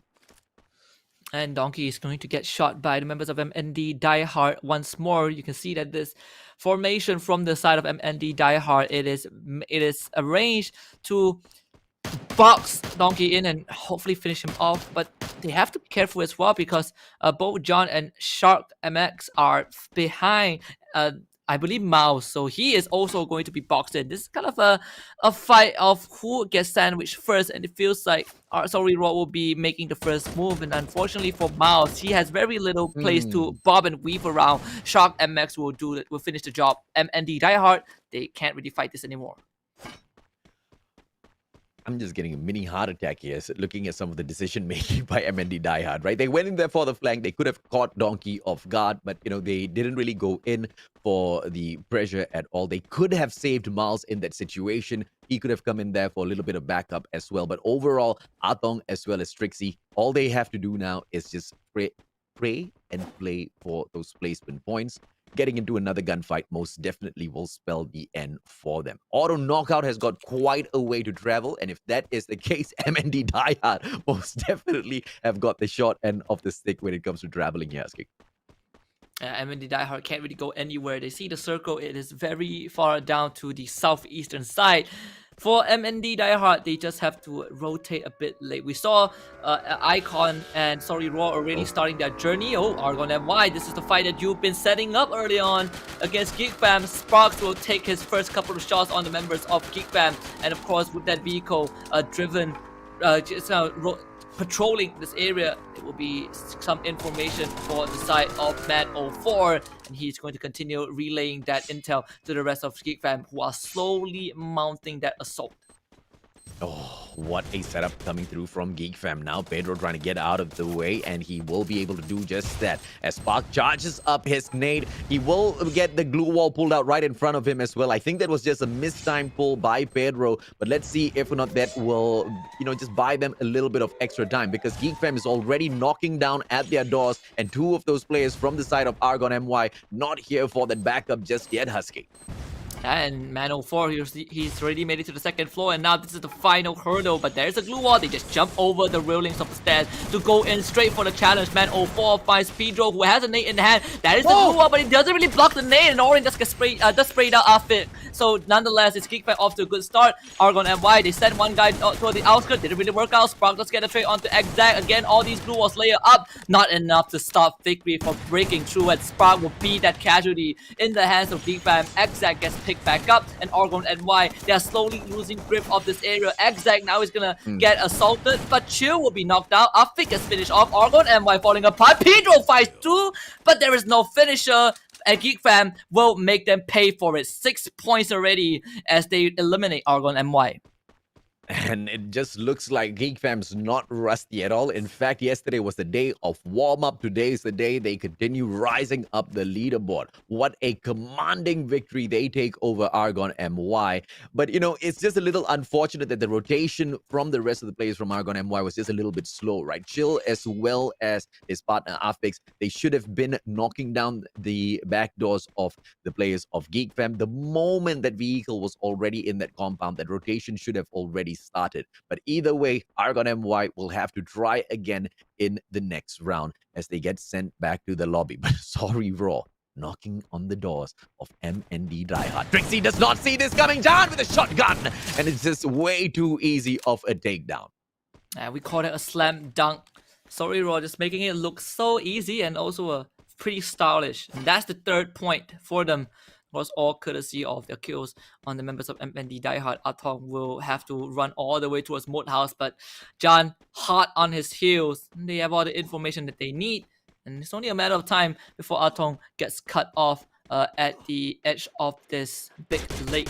And can see that Sharky is already doing so. He has eyes on Atong, who doesn't really have much resources left, so he would just have to bolt his way out. That glue wall just a bit too far, not covering the right angles, and that means that MND Diehard will be knocked out. Yeah, and so this is where trigger discipline comes in, right? MND Diehard, they just weren't in the best position earlier on to take that one kill against Imira, but they were just so greedy for that one kill point, and that just started the end to their round instantaneously. And sorry, Raw, we now know them as very, very vengeful people, because there's no way they're gonna let you get away after you knock down one of their players and take them out so early on in these rounds. And, you know, I guess Sorry Raw just took that very simple decision-making process, thinking that, okay, if we now go in to take them out of this competition, it's going to be a little bit easier for us, because at the end of the day, MND Diehard is not really the kind of team to turn around a situation and snuff out a whole squad, you know, maybe solo versus trios or solo versus squads, right? So, you know, it was a good decision-making coming through from Sorry Raw. Easy kill points they look for, easy kill points they get. And Blacklist International will be looking for a couple of pot shots onto AKO Steady Squad, as the members are spread across two different vehicles. They are just passing by. There are a couple of connected ones, and that vehicle is going to be set ablaze. And unfortunately for AKO Steady Squad, they got to make his Cobra just sharp with his shots. And we know when you go up against Blacklist International, those blue walls aren't going to hold off for long, and you can see that they are just blasting through that blue wall. Phoenix already finished on Moon, and AKO Steady Squad, they just have to tuck their tails between their legs and save as much members as possible, but they run straight into a second firing squad, this time in the form of Secret Expert. So unfortunately, this entire freeway is off limits, because both there are two teams keeping watch for passerbys. I really love the decision-making coming through from Secret Expert, right? The one thing that MND Diehard does so badly, Secret Expert really does extremely well in the competition. Whenever they go in for an engagement, they try their best to make sure that they're not gonna get fired back upon, and if they do, they have got an exit strategy available, right? They spot that opportunity, a quick kill that they take off of AKO, and Blacklist International, they'll be smiling ear to ear as one of the big competition from the side of Group B has gotten taken, or not taken down, but at the very least hurt really bad from the get-go. Yeah, and look where the rest of AKO Steady Squad, there they are, just south of Brasilia, not really too close to the circle. They need to gather a bit more resources, and of course, after that incident, on that freeway near campsite, they decided that they're better off playing it slow. But now at this bridge, you will have Geek Fam trying to brute force their way across. They don't really want to pay any toll to Newgate, so they will make sure that Newgate pays in blood instead. And you can see that Orin, he is already very close towards the other end. Has that grenade popped up, and Orin connects it onto Kenzie. He was supposed to be the front line. He was supposed to be the filter for NWG, but unfortunately, that is not going to work out. Second nade coming through from Orin, and he connects again, tags onto Asip. That was just a minor scratch, but I don't think Newgate can stand and fight, because Man04 follows up with the Vector spray down. Asip is going to go down, and Newgate will be forced to run away. But unfortunately, Geek Fam are so close. Fikain can't really run too far. He will have to try to give his life, maybe get a couple of knocks, maybe damage the resources of Geek Fam a bit more, but it is very wishful thinking, because Draxi will be surrounded and completely shredded. Fikain will also be brought down. 12 health is all he has left, and absolutely clobbered Geek Fam with already 10 kills, and we are only 11 minutes in.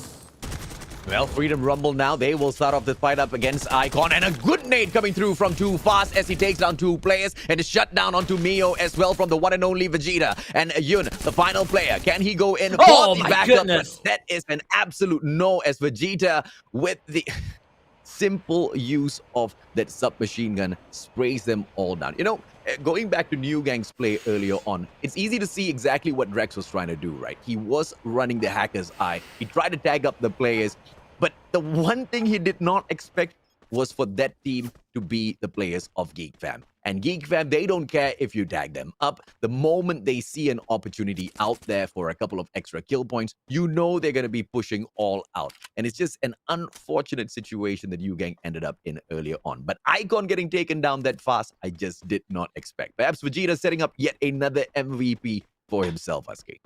Yeah, another great performance. I mean, his whole team was knocked down, but Vegeta just so relentless. We saw that SMG spray, just perfect spray control. That recoil did not matter at all. He ripped through everyone everyone in that fight, and of course, the pressure definitely not getting to him. Secret Expert though, they did get one free kill from AKO Steady Squad, but knowing them, they will take that long route, that long journey, and making sure that they don't cross any paths with any of these big teams. They've already played pretty safe when they play against Group A, but now against Group C, you can see that that passive gameplay is a bit more prevalent. It's a good spot on an open patch to be holding on to. They've got the containers to block a couple of the shots from the front, and of course their glue walls to depend on if they do get rushed from the back. But let's see what will the players of Sorry Raw be able to pull out against No Escape Umbrella. 0 kills in here so far. Bills has gotten taken down as well already. It will be a 3-on-3 situation, but No Escape does not want anything to do with this. They'll just take the longer rotation through towards the safe zone instead. And No Escape Umbrella, they lost Bills at the start of the round. Of course, taking the long way as well. Freedom Rumble, once they get a taste of blood, they will continue to run down their enemies, and it feels like it is just the feel that keeps them going. You can see that Freedom Rumble now parked very near Sorry Raw, and sure, Sorry Raw got 4 kills, but guess what? They only have 3 members left, and Freedom Rumble, they're making a lot of noise, but it doesn't seem like they're too bothered about it. They want to make their presence known. And Sorry Raw, this is going to be an inevitable fight. Oh my goodness. Meanwhile, AKO Steady Squad, they just crash into the northern side. Freedom Rumble might get more than they bargained for, but knowing them, they will take all of it if they can. Oh, Mr. D, aggressive push coming through. Hopefully he doesn't get taken down, because that's going to be the end of Auto Knockout. And now the shots fired up against the players of Freedom Rumble, and it is Auto Knockout that opens fire first, and it immediately pulls the attention of Freedom Rumble, which means Sorry Raw, they have got an opportunity for a breather here and potentially third party the situation later on as well. No Escape Umbrella, on the other hand, will go ahead and meet up with Geek Fam Exact with a quick knock as well as a wipe down. Error trying to get away, but Man04 is already on the case. Sneaks into his time turner, pulls out the glue wall as well, but avoids the shots from Cass, pulls out a double on the glue wall, and Error will be able to spray him for the side. A 2-on-1 situation's not enough to take Man04 out of this, and Geek Fam, they will continue their run. 13 kills so far. They don't even need a booyah right now. Yeah, Geek Fam not really breaking a sweat. I mean, we said that Group C is going to have a very dominant, have a few days taking these teams down, but Geek Fam, they are back on form, and meanwhile, on the side, Freedom Rumble losing out against AKO Steady Squads, and also Sorry Raw chipping in at the right time, taking advantage of this chaos. Freedom Rumble only has 2 members left, but can they pull off a clutch? Vegeta is going to be the last man standing. John will down Clowns. Vegeta, can he make the difference? He does get the down to John. Donkey has a nade ready. This one needs to connect, and only with a glue wall to protect Vegeta is not going to work out. Donkey just land that 3-pointer, and Sorry Raw will finish off Freedom Rumble with the help of AKO Steady Squads, who gets finished off by none other the Secret Expert, who has been lurking in the shadows for the longest of time. But unfortunately, John bleeds out thanks to the blue zone, and Sorry Raw are down to just 2 members. But with Secret Expert finally making their presence known, finally deciding that it is safe to pop their heads out and get more points, they will start it off by taking out Donkey. Meanwhile, XX steals that away. That's gonna give Geek Fam their 14th point. Geek Fam across the map, they refuse to stay quiet and sharp. Oh, he's just a sitting duck. Surely this one is gonna go over to Secret Expert, and yes, it does. 3 teams left, and all of them are packed with the whole squad. Yeah, Blacklist International now trying to maintain their inconspicuous run in towards that final zone. They are the furthest from this site now. Geek Fam will be the next ones to join the team of Secret Expert, who are quite comfortable inside of that safe zone already. Ibnu with the snipes from afar, they should be able to pressure Geek Fam. And Blacklist International, they are not involved in this gunfight at all, which means they are the ones who might just be the biggest winners, as nobody's focusing on them. But as I say that, Orange just turns around, starts firing down on them, forcing them to use their resources as they try to make their way in towards the final zone. This is gonna be intense. Geek Fam already getting an initial knock on the members of Secret Expert. It will be a very tough run down here. You can see Geek Fam, they're making sure that they are playing as close to the north side as possible so that Blacklist International will find it a bit harder to take them down. Exact taking out Ethno. The focus is correct. Prioritization is perfect for Geek Fam. They know exactly what they need to do in the situation. 16 kills under the belt, and they're not done yet. There's a potential of 6 more if they can get it through. Oh, Orin with a huge double nade. That's Blacklist with 2 members on the ground. Ali is the third to go. Orin is just on point. Can Geek Fam get the 20 bomb? This might be a historical moment for the team. What a way to return to the playing field, but it is not done yet though. The Exact is down. Orin is dead. Secret Expert, they are now pit in a 2 versus 2 against Geek Fam. There is more to be said. my lord. Victory gets knocked down. Taken will be the difference maker. Man 04, he's the last man alive. Can Geek Fam complete this amazing run in their first round of the day, because he will now be the lone survivor with an SMG in hand. That is the Uzi. Can he go for the spray? Nice, the first one to go. Taken as a rifle. He's got to take the shot. Misses the first one. Second one goes wide. Oh, Taken, you cannot miss those shots. Get Man 04. He has done it. Geek Fam with 21 kills and a booyah. AJ, this is a well-fitted return for the returning Kings. Geek Fam, they have come back to play. 33 points. Talk about a way to set the friggin' record in the Free Fire Challenges Malaysia. Geek Fam, just when questions were started to be asked, are they rusty? Are they going to be making it back? They started off today on the second page of the leaderboard, but I am very sure they are going to be sitting down at the very top by the end of everything else. Oh man, and you know, across the entire 2021, the entire year that Geek Fam has played in any tournament, they were the only team who was able to get a 20 bomb, and guess what? They did it again at the start of the year on day 2 of Free Fire Challenges Malaysia. So if that is not a statement of the Emperors returning to claim the throne, I don't know what is. But you have to stand in awe after witnessing that round. Yeah, they did get Secret Expert put out a good fight, but man, that last encounter was very unfortunate. Those missed shots, they could not have happened at a worse moment. Yeah, I mean, the worst part of this whole thing is where Blacklist International ended up in, right? They were at the furthest from the safe zone, and as they were trying to make their way in, they thought that they had a field day. They will be able to make it through because the players of Geek Fam, they were already preoccupied with that final fight. But one guy turns around in the name of Orin, and he was more than enough to control the whole team of Blacklist International. And that's saying a lot, Husky. He manages to open things up with that nade, gets a double, and he doesn't stop, goes in straight for the rush. And the backup most definitely was there, but he didn't really need any of that backup. He took care of Blacklist International on his own.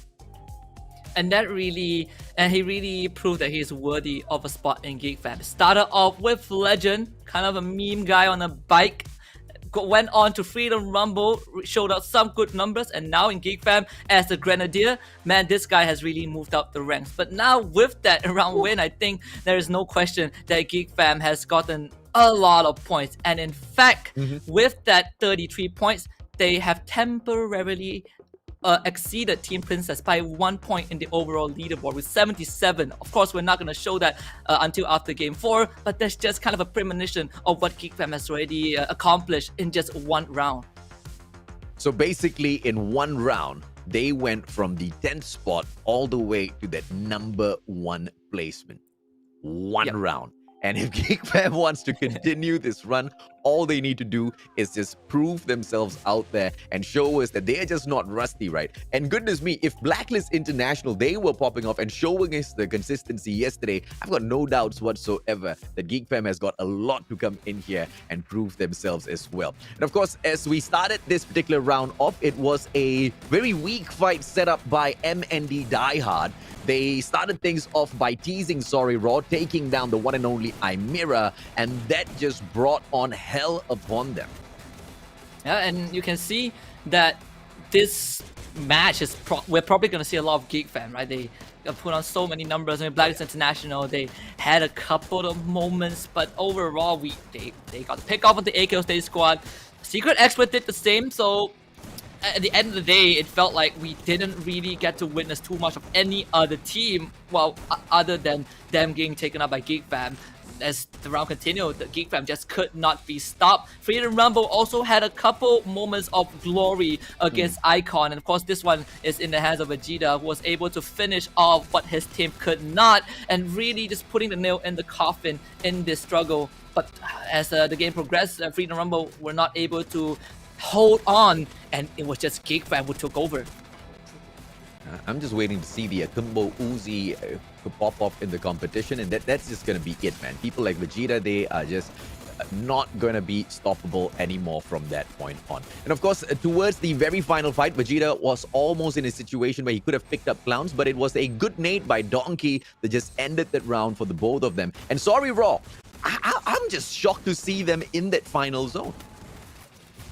Yeah, and I mean, they were not able to make it too far. In fact, it was Secret Expert, right? The safe guerrilla warfare that took them here. But yeah, this was the moment, the heartbreaking moment for Taken. Just, I mean, Mano 4, he is so nimble on his feet. Taken just could not get the scope right. And let's take a look at the round standings. Geek Fam with 33 monstrous points, exceeding expectations, at least for their return, but definitely returning to form in how they were back then. Sorry Raw in second place with 15 points, Secret Expert in third place with also 15 points, Freedom Rumble with 10 in fourth, Blacklist International with 9 points in fifth place, and AKO Steady Squad tops it off in sixth place with 6 points.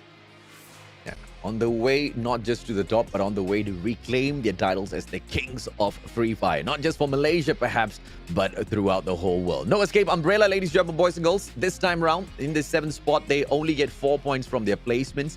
New Gang with the 1 kill and the 2 placement points. Overall 3, they are in that 8th spot. Icon in the 9th position with the 3 points as well. 2 points for MND Die Hard.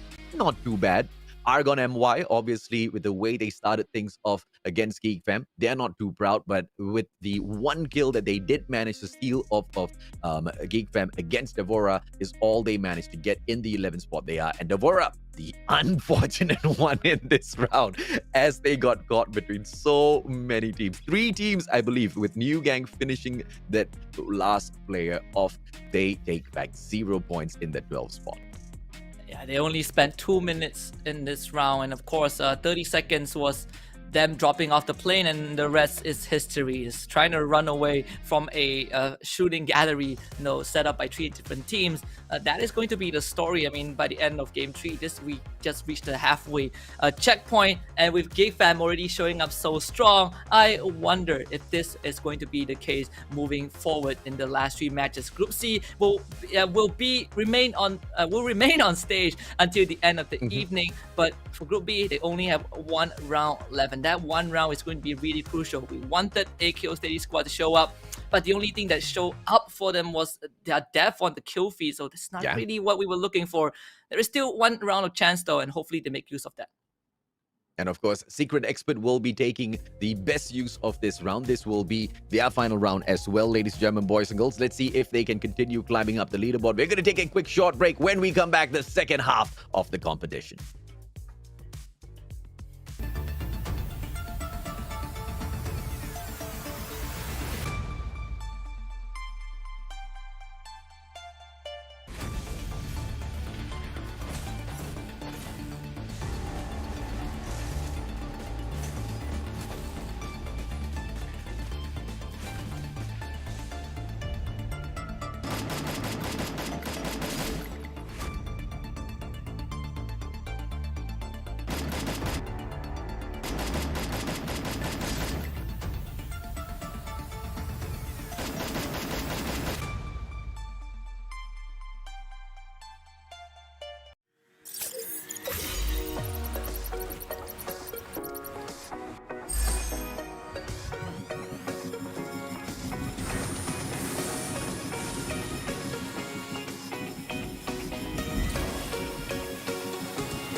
lawa gila view.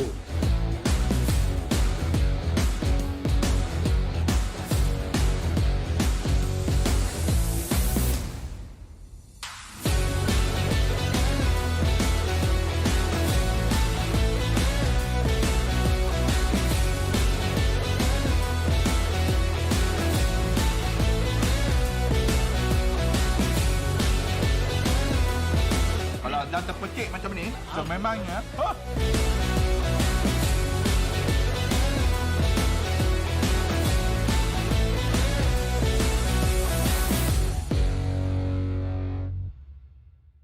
Yeah. Good morning guys.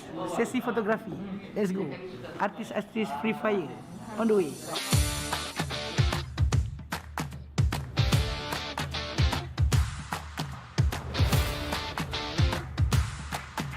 Kita tak biasa photoshoot, Sam perasan model kejap lah.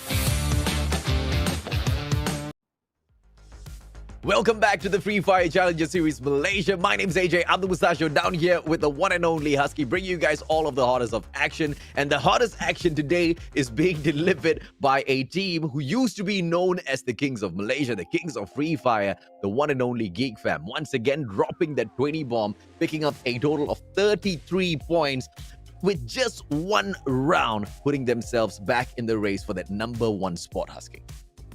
Well, they are currently in the number one spot, but let's see how long that will last. We still won't be able to see the overall updates first, because we need to give these teams a bit more rounds to muster their points before we make a fair judgment. But I can clearly say, based off of my calculations, GeekFam currently sits on top with 1 point advantage over Team Princess. They have 77. Team Princess didn't get to play yet, so they are stuck with 76. Nonetheless, regardless where GeekFam are right now, we definitely know that they are on a absolute roll. Now, that was Purgatory. Now we go to Bermuda. Slightly a smaller map, a map where when Group C plays on, there is a lot of aggression. GeekFam known to be aggressive, known to be really tactical. Can they kind of fast track that their strategy and make use of a smaller map like Bermuda? Yeah, and they have to, right? Because we also have to remember Secret Expert, they picked up 15 points. So they are also in contention for that number one spot. And this is their final round. In comparison to Geek Fam, they are the ones who are the bigger losers if they do not take full advantage of this next available opportunity for them. Because once they're concluded with this, Group B says bye-bye for the day, and Group A jumps right back into the competition. Let's take a quick look, ladies and gentlemen, boys and girls, as the fly-through of the next map kicks off. Yes, we hit the reset button earlier on, and we dropped into Purgatory, but this time it's going to be Bermuda. Let's see exactly what Group B has in store for us as they close the day off for themselves. Knowing Bermuda and knowing Blacklist International, Peak is off limits. I don't think any team would want to contest that, not even Geek Fam, but they feel really comfortable with where they always drop. Meanwhile, the question still remains unanswered for Sorry Roar. Can they put some numbers? I mean, for round 3, it was pretty good. They did perform remarkably well with the points that they get, that they got. Now it is time to maintain that. This fight path pretty even, a bit more towards the north side, but it's not too much of a challenge for most of these teams. Blacklist heading straight for Peak, NWG at Carathon. You can see that MND, Die Hard, and Sorry Roar, they are gonna hot drop in the same spot again for round number 2. I think they want a little bit of revenge, and Donkey will be the first one to hit down Miles. Opportunity to take down Atong in front as well. Nobody can do much, and Donkey just takes that opportunity to get that kill instead. My goodness gracious. Sorry, Roar, excuse me. 3 kills already. MND Die Hard. Yes. I'm out of words. Them, but it's quite tough, man. Yeah, You want to pity them. I The decision making in terms of the drops, they could have seen the fact that another team was coming in there on the way on the parachute as well, but they just stuck to their drop. They wanted to force the issue, and for a team that hasn't really been able to aggressively take any one of these fights in the competition so far, that obviously was not the right decision to be making at that point. So once again, just poor decision making overall from MND. This time, it wasn't like they started the fight, but they could have just chosen to back away from the compound the moment they knew they had some company, Husky.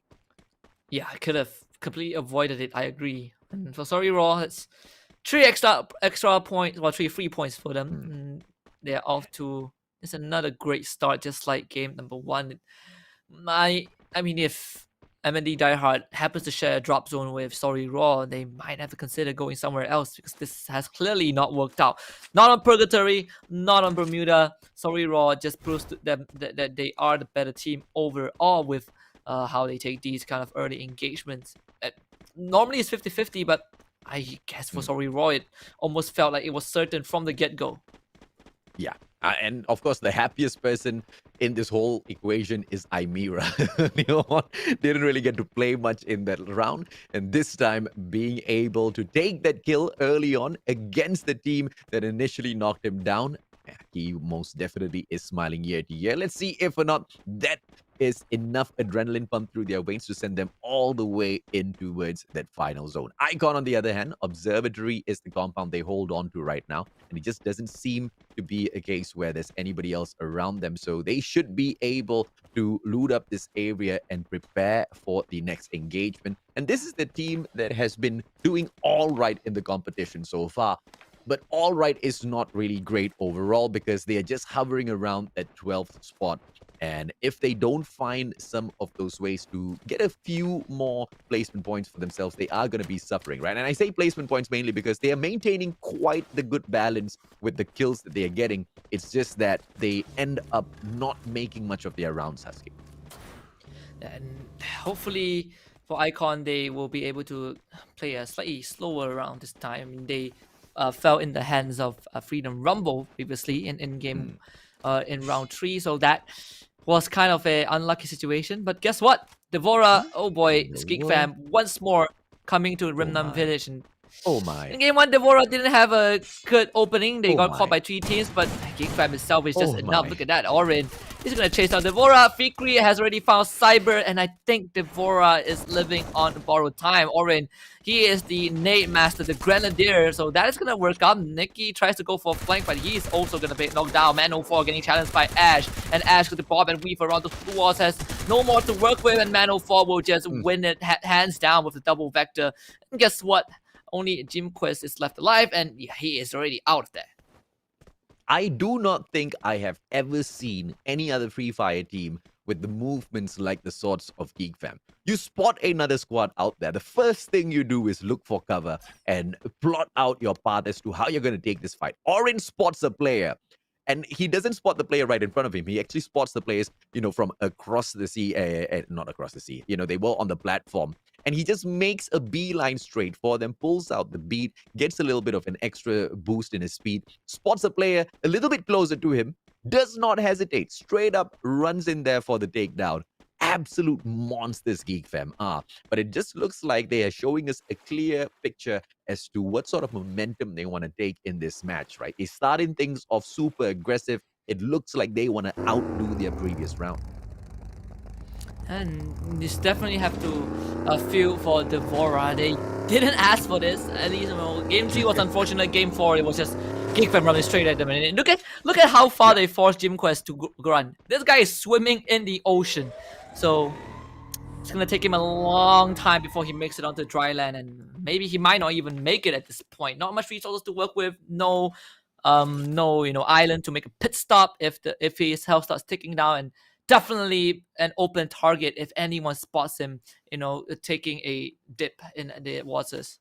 Geek Fam, they've made life very miserable for Devora. Geek Fam very mafia-like, they've already taken down 3 players and they're like, why leave one more so he can seek revenge later on? And this on the hunt. Like, the 4th point is that we are going to hunt him down even if he swims across the ocean. Good luck to them. Let's catch up with them a little bit later on. But of course, the players from Secret Expert, the team that has a lot to prove for themselves in this time round, representing Group B, the strongest in the competition so far. They are coming up against AK. Let's see if or not this steady squad will be able to snuff them out, because Ajimbu just has his crosshairs onto Taken, repositions himself, because all they want for now is that information. And I like this approach coming through from AKO. don't need to get super aggressive from the get-go. And unfortunately for the side of Secret Expert, they have more than one team to worry about. Just now they did lose Bak Haji, I think, to Icon. So that's definitely not what they were expecting. They wanted a fair confrontation, but in Battle Royale, a fair is hardly a term that these the players abide by. AKO Steady Squad playing out in the open. Icon, they settle for only 1 kill. And Ajim, he has a clear shot if Taken pops his head out. Taken has been that key member, that sniper for his team, and sure, he didn't clutch out the previous round, but when you need him, he always lands his shot. The problem is they are not in the best position to take on any fights. I love the fact that Taken's not getting over aggressive, because there's no way in hell Taken's not going to be able to take the shot, right? He can most definitely knock down Ajimbu, but the repercussions of his action, most definitely something that Secret Expert cannot face with right now. Because if Taken gets knocked, there's just no saving the guy, and the rest of his team members just have their play absolutely broken from that point on. So they need to find a point if or not they can flank around auto knockout and just play that suppressive fire whilst they allow their team member to get out of that sticky situation. But of course, we focus in on Freedom Rumble, who seem to be having quite the day. They're firing off the shots against Blacklist International, and they are going to have a visitor who might just be the third-party prey, which both teams focus in on, or just the feeders who pick up the pieces once these two Titan teams take that fight up against each other. New Gang spots those teams there, want nothing to do with it. They back away from the situation instantaneously.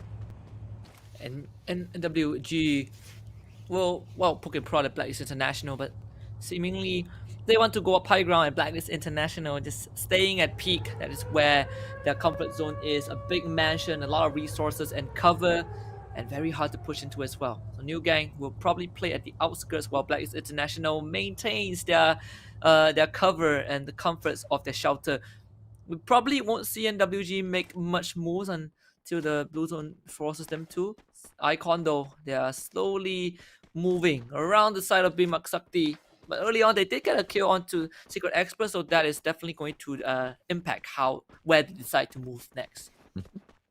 Let's see, as they pull their pathway in here, they should be able to come across the players of Secret Expert as well, Icon, and they were being gatekept by the players of Auto Knockout, and this is just the worst position for Secret Expert, because as they have to maintain their distance from the players of Auto Knockout and consistently just be pressured, and Taken's just not able to get out of that spot, Icon is just the worst team they want to come across now in this sort of a spot. And now Blacklist International, let's see if or not they will open up this fight against Freedom Rumble. Everyone's at a stalemate here. The first ones to make the move might just be the biggest losers based on the three-way that can break out.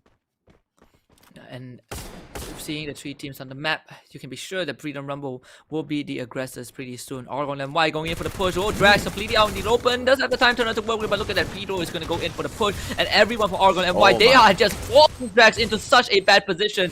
Now he's going to be forced to go downhill. Has a couple of inhalers to keep himself topped up. The next of New Gang are coming in. Can Drax really make it out of this? He might just be the best distraction New Gang has ever gotten for themselves. But the backup, they need to work out. And no, Spark actually gets the nade onto Kenzie. So regardless of what Drax do, it did not matter. Spark will finally knock him down. This pesky member of New Gang will fall, and Fikain becomes the last man alive once more, and New Gang stood absolutely no chance against Argon MY. And if he runs straight right now, he's gonna meet Blacklist International. So either he dies in the hands of Argon MY, or he gives Blacklist International a free point. And Argon MY will want to make sure that they get all of it, and they will get 4 for themselves. And now, what stands in front of them is definitely Blacklist International. And now they were basically brought into this new compound by all of their chases as well as fights, and they will come across the players of Geek Fam. Vehicle right in front in the hands of Pedro, and he should be able to pressure all of them. Afik takes one quick shot against Victory, does not go down. Half of his HP downed already, but the rest of the Geek Fam players come in here for the push. Pedro gets snuffed out, and Spark will be able to drop Mano 4, but the trade is not a kill just yet. A good nade coming in from Orin, and the Grenadier will be able to strike once again. Exact almost taken down. Blue walls go out, and Spark is able to spray him out, and Geek Fam have met their match, Husky. Yeah, and it's going to be Exact going down. Fikri with a good shot onto Spark, and now Argon and Y will be cleaned up. Geek Fam definitely did not walk out of that unscathed. They did lose Exact, but at the end of it, it is still 7 points for Geek Fam overall. Another wonderful performance from them. Meanwhile, from the side of No Escape Umbrella, they will take on the fight against Icon as Flame will get knocked out. Mio is already out of the picture. Man, he will need some time to top himself back up. Yoon might not have that luxury though, as he does knock the Icon, but Era slices him apart. Yoon gets brought down, and now Man with 154 HP will try to be the difference maker, and it is just not going to work out. Icon has been devoured and reaped by the Grim Reaper of Era, and No Escape Umbrella gets 4 points. Yeah, No Escape Umbrella just on a steady pace up to the top of the leaderboards. They have performed quite well in here so far, but it's the next challenge of maintaining their consistency all throughout until they reach to that final zone. Freedom Rumble with their eyes sharp on the players of Sorry Raw. Just behind them, Blacklist International. But the way Blacklist International has been playing this so far, they're just not budging. They have got a great spot at peak, and it looks like the safe zone is just favoring them overall in the game as it just continues to drop down where they are. Freedom Rumble will be able to keep their eyes on Sorry Raw, but they will not be able to bag much out of this because Sorry Raw has got no reasons whatsoever to progress in front unless the safe zone pulls them away. And look at that, Freedom Rumble will now have to gatekeep Sorry Roar. That means that they also reveal their location to Blacklist International. But when Blacklist International, they are already pretty aware where Freedom Rumble is. It's only a matter of time before these two teams inevitably clash. The question is, can Sorry Raw at least force some hand from Freedom Rumble? We know that Freedom Rumble, they're not shy to take any fights, but with that vehicle set on fire, Sorry Raw will be forced out into the open. And you can see MND diehard that there's still someone left alive, that lone survivor cowering in that on the east side of Peak. Sorry Raw, they're spreading pretty thin, so they have to be a bit more careful. Yeah, and you know, if they wanted to go for a long flank around Freedom Rumble, they should have played that a little bit earlier. Now with the players trying to drop outside of the safe zone and the safe zone coming in, therefore the close, the pressure will just continue to mount on. And it might just put them in an uncomfortable situation. No Escape Umbrella being watched by the watchful eyes of Moon and Squad in AKO. But AKO needs to be careful because as they make a lot of noise, you know the players of Secret Expert are out there on the battlefield looking for those kill points of their own as well. They will come in hungry. And Sorry Roar continues to play within this vicinity. The nade flies out a bit too far as Ibnu will finish off the remnants of Devora. Oh, grenade launcher in the hands of Donkey. He does get a slight tag onto the members of Freedom Rumble, but no follow-up so far. You can see that No Escape Umbrella, they are showing up behind Sorry Raw, so time is ticking. Sorry Raw needs to make a decision right now. Where do they want to focus on? Because Freedom Rumble can pounce any time, and they are definitely not going to hesitate if Sorry Raw has the back open. John will get a free one onto Atong, and that means MND Diehard will be out of the picture.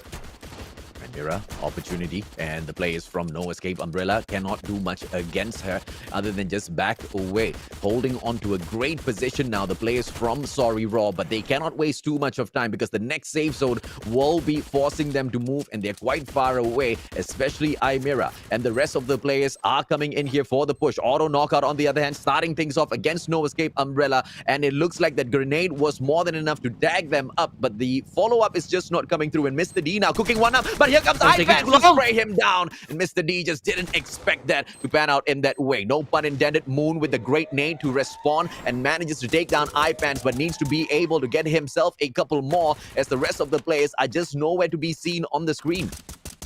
AKO Steady Squad late to the party, but will be knocked out pretty early. Jimbu now comes in to get Moon back up. Mr. D taking too long to cook the nade, and he definitely did not expect such an aggressive push from iPants. And now look at that, AKO Steady Squad dropping those blue walls. They're trying to make an exit, but look at who is in the picture, who is in the frame. It is going to be the members of the No Escape Umbrella. Moon is going to get knocked down, all thanks to Sorry Roar. They will finish off No Escape Umbrella first, and the second to follow will definitely be AKO Steady Squad. Moon is just way too far from Sua, so he will have to give up his teammate. Geek Fam finally shows up on the radar, and the big bad boss is here. And sorry, Raw, with their performance in here, maintaining consistency. Blacklist International with just 1 kill in here so far, focusing on picking up all of those placement points. Not going to fare them too well, but as long as they get into the final zone, they will be able to execute a little bit of revenge on the players of Geek Fam, who are just so clear of any competition whatsoever. Freedom Rumble, on the other hand, pressure coming in from Donkey, knocks down too fast, and that is their MVP taken out. Neptune as well as Clowns trapping themselves in with the glue wall. Imira from outside. Sorry, Raw putting on a lot of pressure now, will be able to take out Blacklist International. What they need is a grenade to come flying through, as those glue walls have got the rest of these players trapped in a tight corner, Husky. Yeah, man, Blacklist, they gotta break those glue walls to get out. Look at that, Geek Fam, like you say, uncontested. They have Secret Expert, they're one lone member on the southwestern side, but Geek Fam, they are ready to take this fight. Neptune will finally find Miro, and sorry, Raw again, chips in from afar. Clouds will fight both. Phoenix, Neptune actually is gonna get knocked down as well. Blacklist International will be eliminated. Freedom Rumble also knocked out. AKO State Squad still alive alongside Secret Expert. Sorry, Raw with 11 kills. They're about to move up the leaderboard. Geek Fam also has 11 as well. These two teams are dominating the kill board, and Taken finally takes a shot. Victory is knocked down. Geek Fam will now join the pictures. Man 04, he was the guy who clutched round number 3. Can he do it again? Donkey will make sure Orin stays down. Man 04 right in front. This does get a spray down, but can he get Orin back up? All the suppressing fires from Sorry Raw is making life really hard. Man 04 has a couple more glue walls to work with, but he needs time to patch himself back up. Sorry Raw very much healthy, as Orin will finally bleed out to Taken. Taken now shows up on the map. Look at that. John gets taken out. Oh my goodness, Taken is so sharp with his sniper shots, and that might just buy a bit of space for Man 04.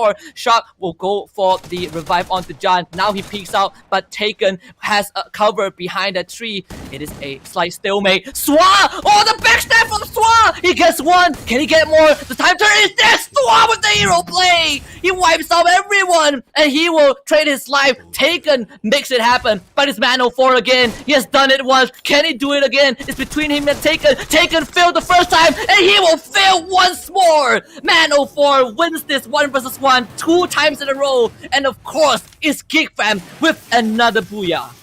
And sorry, Raw smiling year to year as well as they continue to bring their performance back in here. But it is the dominant Geek Fam back-to-back booyahs who are the most impressive of the day, ladies and gentlemen, boys and girls. And earlier on, yes, they did manage to scratch and claw their way into that #1 spot. Secret Expert tight behind them. But now with this victory, they clear the leaderboard, and almost nobody else have got anything on them. And the greatest point here is they've got 2 more rounds to impress. Yeah, and man, that is definitely gonna hurt Taken. That was the second time he got put in this situation. Again, sniper rifle against SMG. And guess what? Man 04 wins it out once more. And this is just, he beats Taken down the first round, and this time he steps on Taken.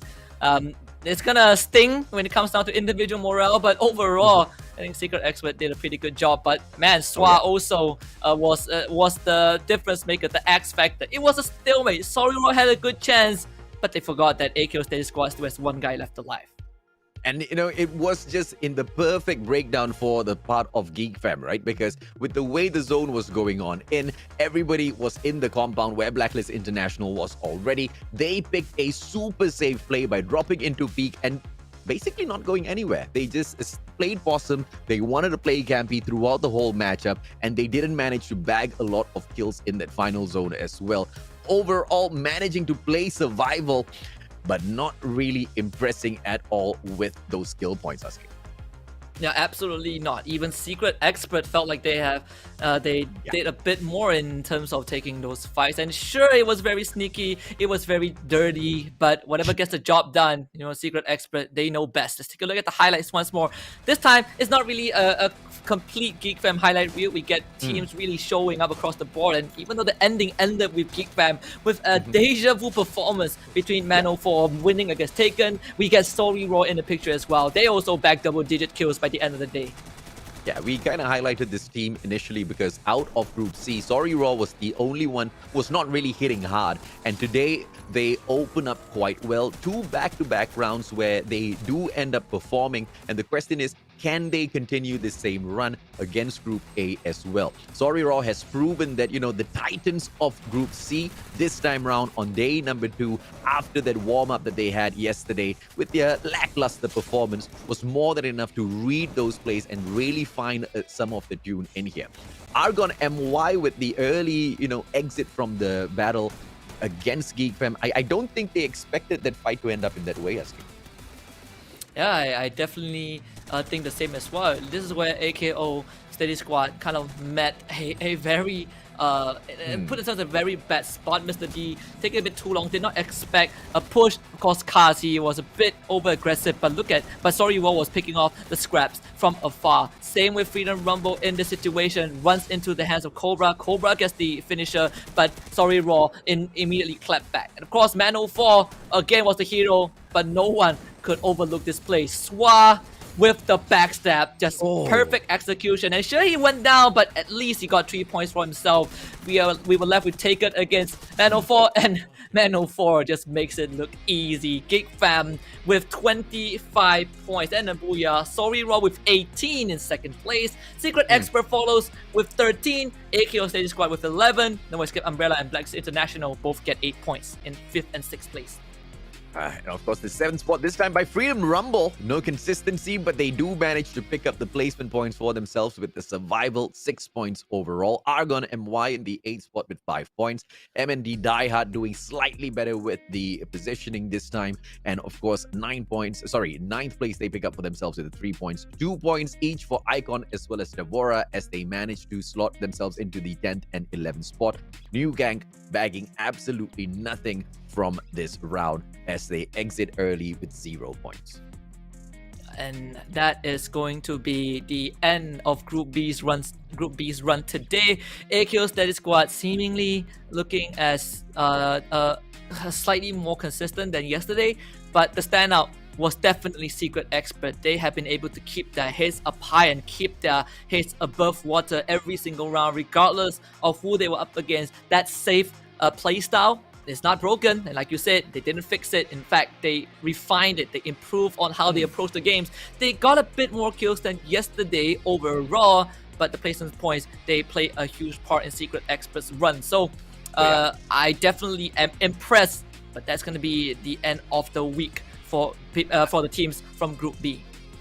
I mean, it's really not easy to maintain your consistency with the positioning and really not be able to take a lot of these fights or those kill points for yourself, right? Absolutely impressive Ninja Secret Expert are. But of course, ladies and gentlemen, boys, girls, here's your recap. As we opened up the day, it was AKO Steady Squad that managed to get a booyah for themselves and, try to start that comeback, but they didn't really hit in that second round. The second round, it was Team Princess that managed to get onto the bandwagon of impressing everyone out here. They bagged the booyah with an impressive 21 points overall. As for the third and fourth rounds, it was just all out Geek Fam. A total of, I believe, basically 55 points or 58 points overall just from these 2 rounds by these Titan squad.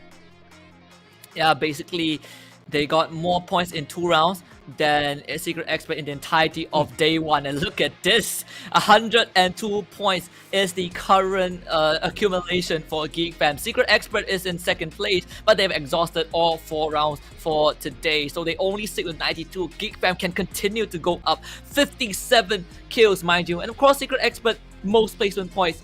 63, overwhelmingly exceeding every other team. Blacks International and Team Princess both share 76 points in 3rd and 4th. We have Freedom Rumble following that up with 71 points in 5th place. Epic in 6th place with 70 points. AKO Steady Squad showing a bit of improvement in 7th place with 67 points. No Escape Umbrella makes it to 8th place with 59 points. And Sorry Raw also makes it to front page with 54 points in 9th place. Argon MY, they'll fall 1 rank in comparison to where they started off in the day. In the 10th spot now with the 50 points. EWG in the 11th position with the 47 points. Devora, 45 points in that 12th slot. And of course, the 13th all the way down to the 18th spot, you've got Icon, New Gang, Duo Barade, Metrics, MNE Diehard, as well as Hero. Geek Fam, What a run. What an opener from the second page, from the 10th position all the way into the number 1 spot in dominant fashion. And the best part is Secret Expert, although they've maintained the consistency, although they are sitting down in that second spot, Secret Expert does not get to compete anymore in here for today. Group B, they will sit down and rest. But Blacklist International, they have an opportunity to continue this run. Team Princess, they will be back in for this game as well. So Geek Fam, they will most definitely have a lot of heat right behind them, and they have to continue this progress. They have to continue this pressure that they are placing onto all of these other players. And looking at the way they, in just 2 matches, became the apex predator of the Free Fire Challengers Malaysia, I have no doubt that they'll be able to do it again. Yeah, and let's take a look at the MVP before we bring Group A back onto the stage. Of course, none other than Orin. Mano4 had 2 huge clutches against Taken, but it was Orin who set up the first round. His grenades were on point. If you are an NBA team, sign this man up. He can land his shot for sure. Put him as the point guard. He will make sure he brings your team to the top of the league leaderboard. Total of 10 kills. It might not seem much, but then those grenades, they hit their mark every single time. No matter what position he's put in, he makes sure that every single utility counts. Now, if you look at the overall leaderboard, you would realize that in the front page, in the first 9 positions, only 1 of the position was taken by a team from Group B, and that was Secret Expert in second place. The rest of Group B, nowhere to be seen. All on second page. So right now, Group B, you guys got to step up. But that's the story for week number 2. Group A now has a chance to overtake the guys from Group B. And they have 2 more rounds against Group C. But can they stop GigFan though? I think that's the biggest question. Yeah, I mean, you got to stop Blacklist International. You got to stop Freedom Rumble, Geek Fam. Argon MY seems to be a little subdued at the moment, but you know, with teams like No Escape Umbrella and even Sorry Raw. Sorry Raw just had a sorry day yesterday, but today it just seems to be a whole new side of the team, because not only, I mean, they haven't bagged the Booyah for them just yet, but in terms of consistency of getting into that final zone in a very convincing fashion and taking a lot of those gunfights and not getting taken down early on, you know, just puts a lot of promise in this team as well, right? Overall, Group C just not just morphing into the Titan group, but just claiming that name for themselves, assuring us that naming them the Group of Death was most definitely the right move, Husky. Yeah, and this Group C playing Monopoly, you know who is going to buy all of your shop lots. It's going to be Group C, and the big bad boss will be from Geek Fam. But coming up, we are back to Purgatory for the final time of this evening. And man, we have already seen Geek Fam back to Booyahs. Can they go for the trifecta? This is going to show us that they have 2 more chances. But even without those Booyahs, Geek Fam have already cemented themselves as a front runner right off the bat. And the question is, yesterday Group A were not able to put up any fight against Group C. Let's see if today is a bit better.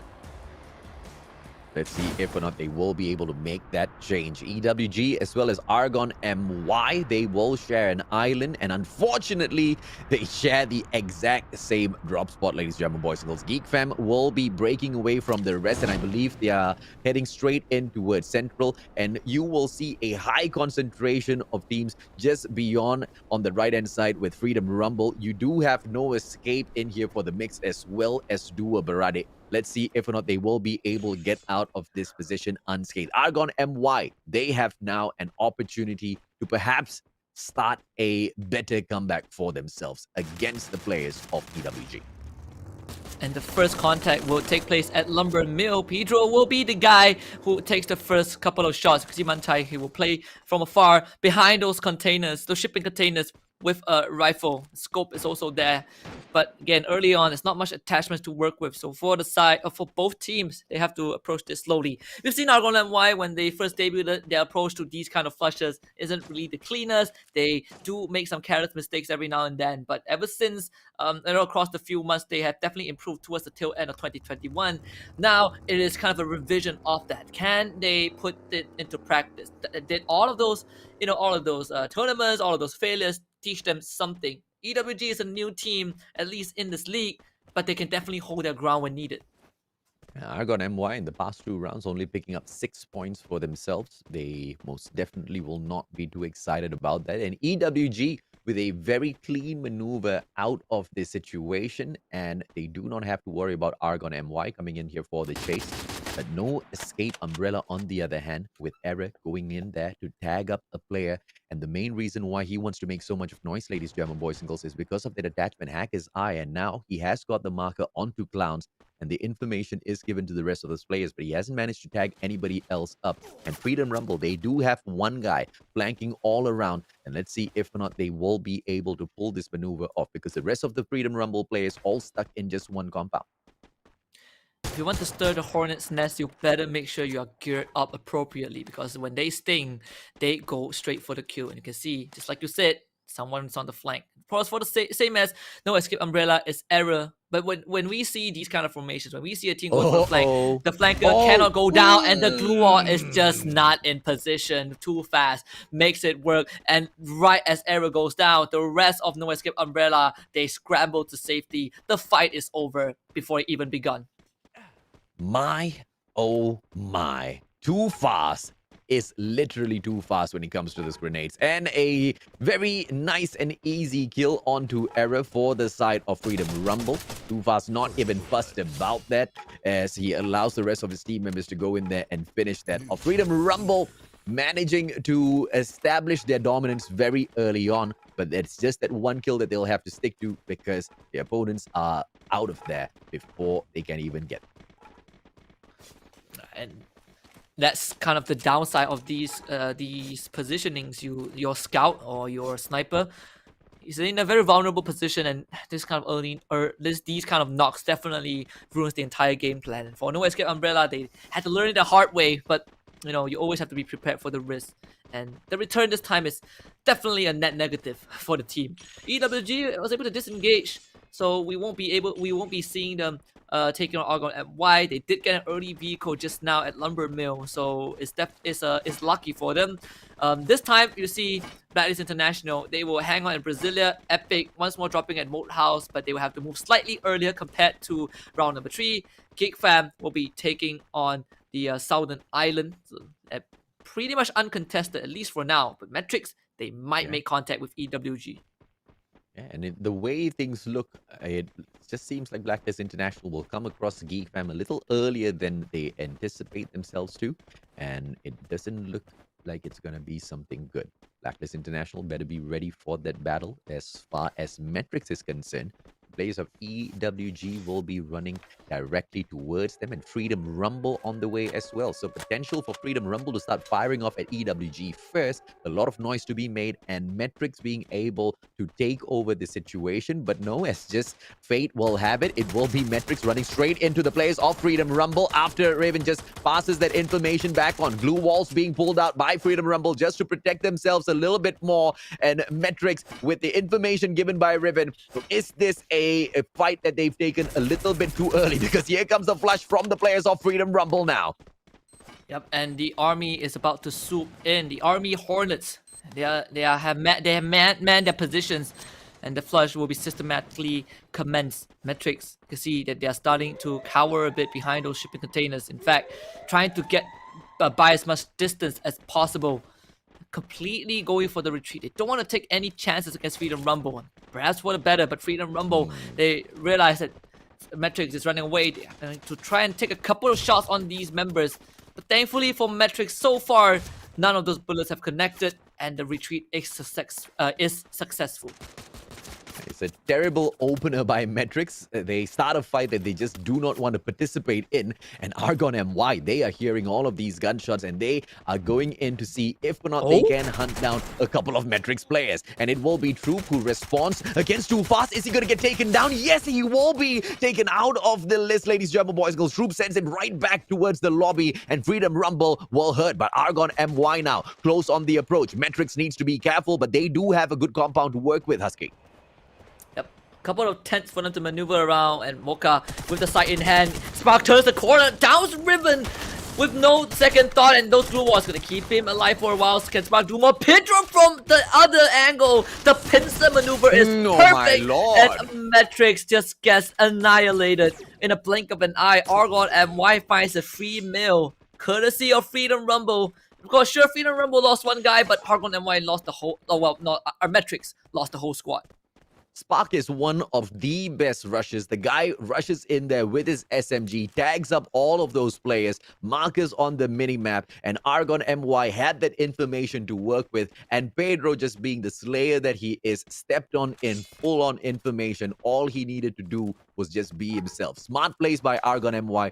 All that being worked off of those gunshots that they heard from afar and came in there for the hunt. And it looks like they no longer want to be the bottom feeders of this particular competition, ladies and gentlemen, boys and girls. Once again, in the past 2 games, they only managed to pick up a total of 6 points for themselves. So we can perhaps expect Argon MY to get way more aggressive than what we just saw. Freedom Rumble still now holding on to the edge. No escape umbrella right in front of them. Bill's almost getting taken down, but a smart play of that glue wall will allow him a chance at second life as he recovers himself. Freedom Rumble, on the other hand, come in here for the push. No escape umbrella running away. Seems like the sight of Freedom Rumble definitely sends shivers down the spine of a lot of these contenders. Freedom Rumble, even without the full squad, are still a big threat. So no escape umbrella will be hiding behind this one warehouse. Freedom Rumble slowly pushing in. We saw how Matrix used that aggression against them, kind of turning around and getting a free pick early on onto Too Fast. But no escape umbrella, they don't really have the liberty. They don't really have the luxury of that open space. So Freedom Rumble should be able to use these extra warehouse to weave their way and find a route closer to no escape umbrella. Just give them a fairer fight.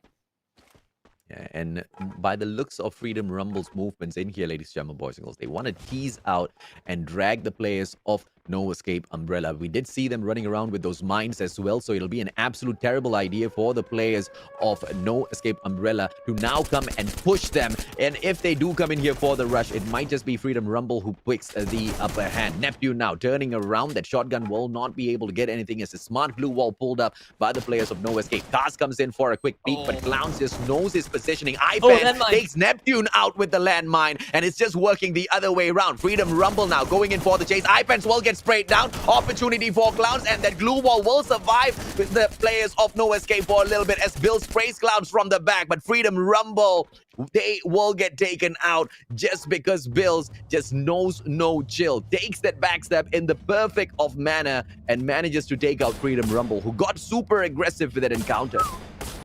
Kimmy with sharp shots, taking down Ejat Sir. And right for Dua Parade. You know, the first 2 rounds we saw them, they definitely did not have the best opener, and this time coming back after the break. Let's see if they can at least put a couple of numbers on the board. It's against Team Princess after all, the team who got 1 booyah on round 2 and putting on some really consistent and impressive performance for their debut. Dua Parade already in the compound, but they have yet to find any members of Team Princess. Oh, they saw Alpha XR. Oh he is completely unaware of that flank, but thankfully Lux GZ is there to provide some backup, so they should be able to have a bit of time to force Dua Parade back. But backup needs to come in. They need to get Alpha XR back up on his feet. The commando must not go down, at least not for now. But this fight might get a bit more complicated because Epic is about to join the party. Yeah, and they join in as the third party. The question is, are they going to rush in or wait for the opportunity to pick up the pieces? It will be Ziga that opens up, and Kepa knocks down Jimmy Neo just to take the kill as well. Dua Parade on the second floor of this warehouse already, and you know that Nate being quicked up, Nate. and Ziga has got 5 of them in his hands. He will be able to get the hit mark onto Akims, throws in the second one as well. No takedown, a good time turner being pulled out, but Coco is in here to ask those questions as well. Pulls out the glue wall, and beyond these crates, 2 players, a 2-on-1 situation shuts down Coco, and Epic comes in there for that backup. The Ashen will be able to get Kaizo as well as Akims down on the road, and it will be Dua Parade in the other spot who shuts down the whole play of Epic instead. What a hole from Dua Parade. I was certain that was going to go badly with Epic's push, but man, they were able to stick their foot down. Just like day number 1, when Dua Parade really anchors, they do it in such a dominant fashion. But just now we saw a double nade from Argon MY onto the members of Geek Fam. So Geek Fam is only left with 2 And now make it 1. Exact shut down by Pedro. Finally, someone giving us a definitive answer that shows us that Geek Fam, they're not invincible. And it's none other than Argon MY. And I believe even the previous round, Argon MY almost took them out, but Geek Fam just overcame their powers at the very end. And Exec, of course, is not going to get saved by anyone. There is a drone over his head, and Pedro is just an absolute annihilator with the high ground that he's holding onto. And Argon MY, with the run of those 2 abysmal rounds, they most definitely are doing amazing for themselves in here this time round. But of course, right ahead of them will be Blacklist International, which I believe is not a team they want to come across in a position like this. With 7 kills in the bag, Argon MY can most definitely rest easy and aim for placements after this and just take on any fights that comes their way. They don't really need to force an issue now, Husky.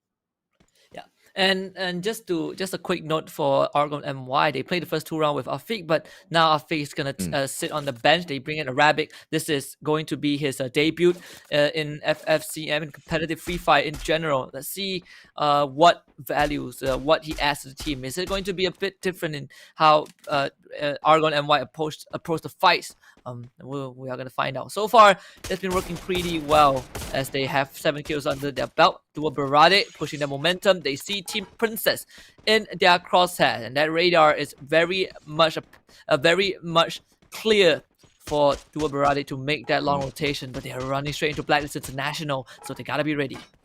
Yeah, and Blacklist International, they've got the higher ground, and Duo Barade, instead, they opt for the lower ground play. And yes, Time Turner being pulled out as they see those pressure shots coming from up top. Blacklist International, Miro will be able to knock down Yan, and that is the start to the end for the players of Sorry Raw, as well as they try to take this fight against Blacklist International. It's not going to be very easy. Duo Barade stuck in the exact same situation as well. The question is, will they be able to team up and take down Blacklist International? That's most needed. Akim's trying to fire back, but it's not going to be easy as Ali suppresses all of those fires as another team member, I believe Cobra, cooking up that nade, and Miro will be able to get him out of the equation. Double nades shuts down Akim's, and Duo Barade now left with just 2 more players on the other side.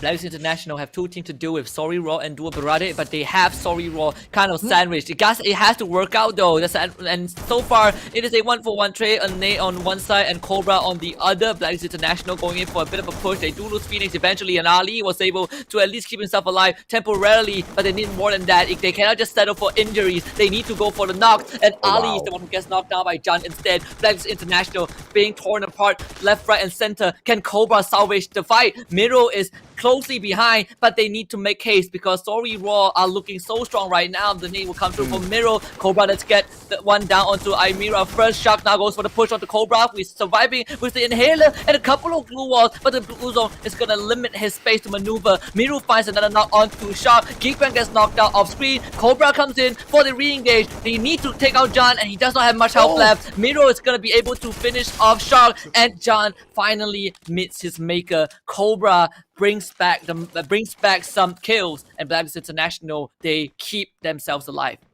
My goodness me, look at that unfortunate maze that was set up by both of those teams there. And it just turned out to be a messy situation, which Blacklist International were able to maneuver around slightly better. And although Sorry Raw did manage to strike back hard, Blacklist International, they were always in the best spot to get that win. Kaiser now sitting down inside of that building. Team Princess seems to be absolutely oblivious to his presence. Chill on the knock onto builds and manages to get the delete as well. Argon MY now with the safe zone, just gatekeeping the rest of those teams as they try to sneak on in. Team Princess most definitely the ones in a lot of trouble. Kaiser as well, as he will have to abandon his house. Kaz very low on that HP, but he does have that sniper on for the engage.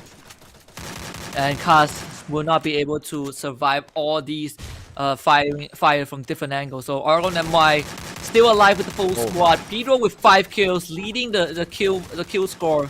with 9 kills total for the team. It's about to be 10 because Alpha XR now has both his knees on the ground, and the Rabbit will nail his own as well.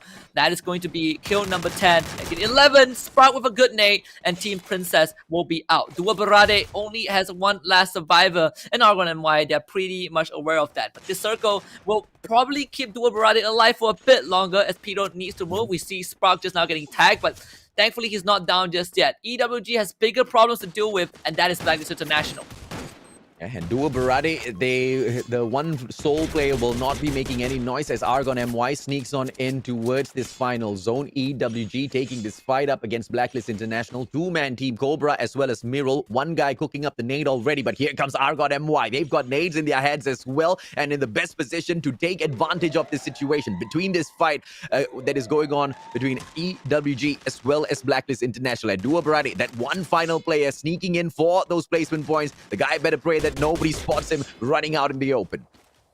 And of course there was a UAV flying above over him, so there's a lot of information, and this is just bad timing for Dua Berade, but maybe it might not matter. Look at him, he's trying to pull off the swap, but this backstab is gonna really benefit him a lot. He sees Cobra, he sees Miro, Blacklist International, your back is exposed. Kaiser, when is he going to pull the trigger? He's playing behind the trees now. Oh no, he's exposed himself. Gotta take this fight right now. The blue zone slowly pushing him in. He's trying to play the healing game, but he's like, screw it, I'm going in. Cobra not paying attention with the time to the summer stays alive. Oh my, he's running in and out. Tuan on the other side takes out Shield. The Great Launcher finally put out the play. Cobra runs out the same zone and he goes down. Dua Berade still dies though in the hands of Miro. Can they get Cobra back out? Yes, they can. There's still some space to work with. Meanwhile, EWG getting pushed by Argon MY. Rabbit with the sight in hand. EWG, Twa Jays both on the ground, but Manchai can't really get any space to bring his buddies back up because you have Pedro right in front, being that brick wall. Now he's gonna try to go for the revive, but Pedro will finish off Jays right in front of his own eyes. Manchai also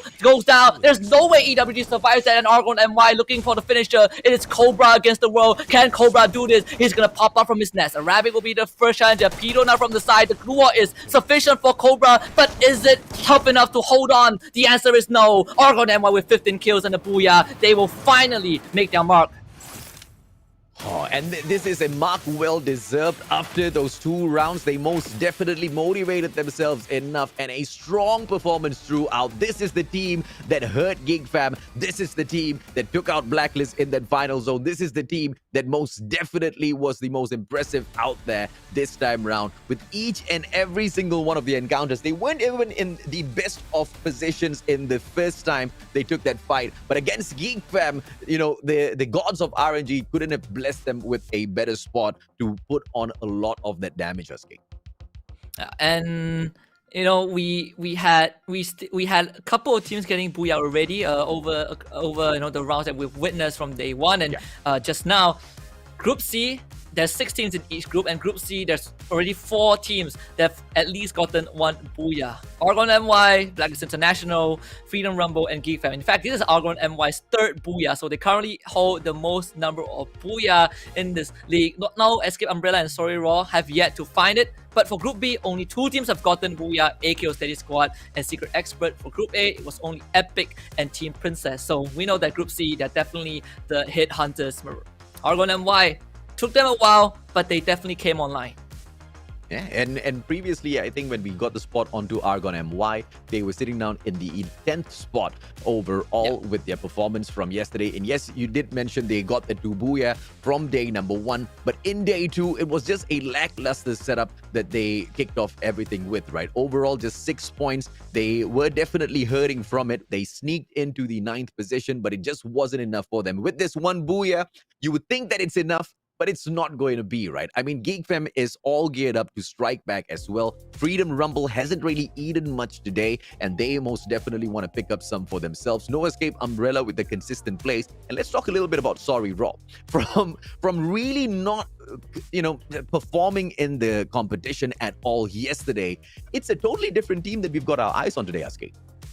Yeah, they definitely have awakened the beast inside of them. And now this kind of prompts the question, was Geek Fam on Nitro mode? Because the first 2 rounds was definitely impressive, but this one was a bit slower, thanks to Argon MY. Thanks to, I think, Pedro, who definitely did a lot of work.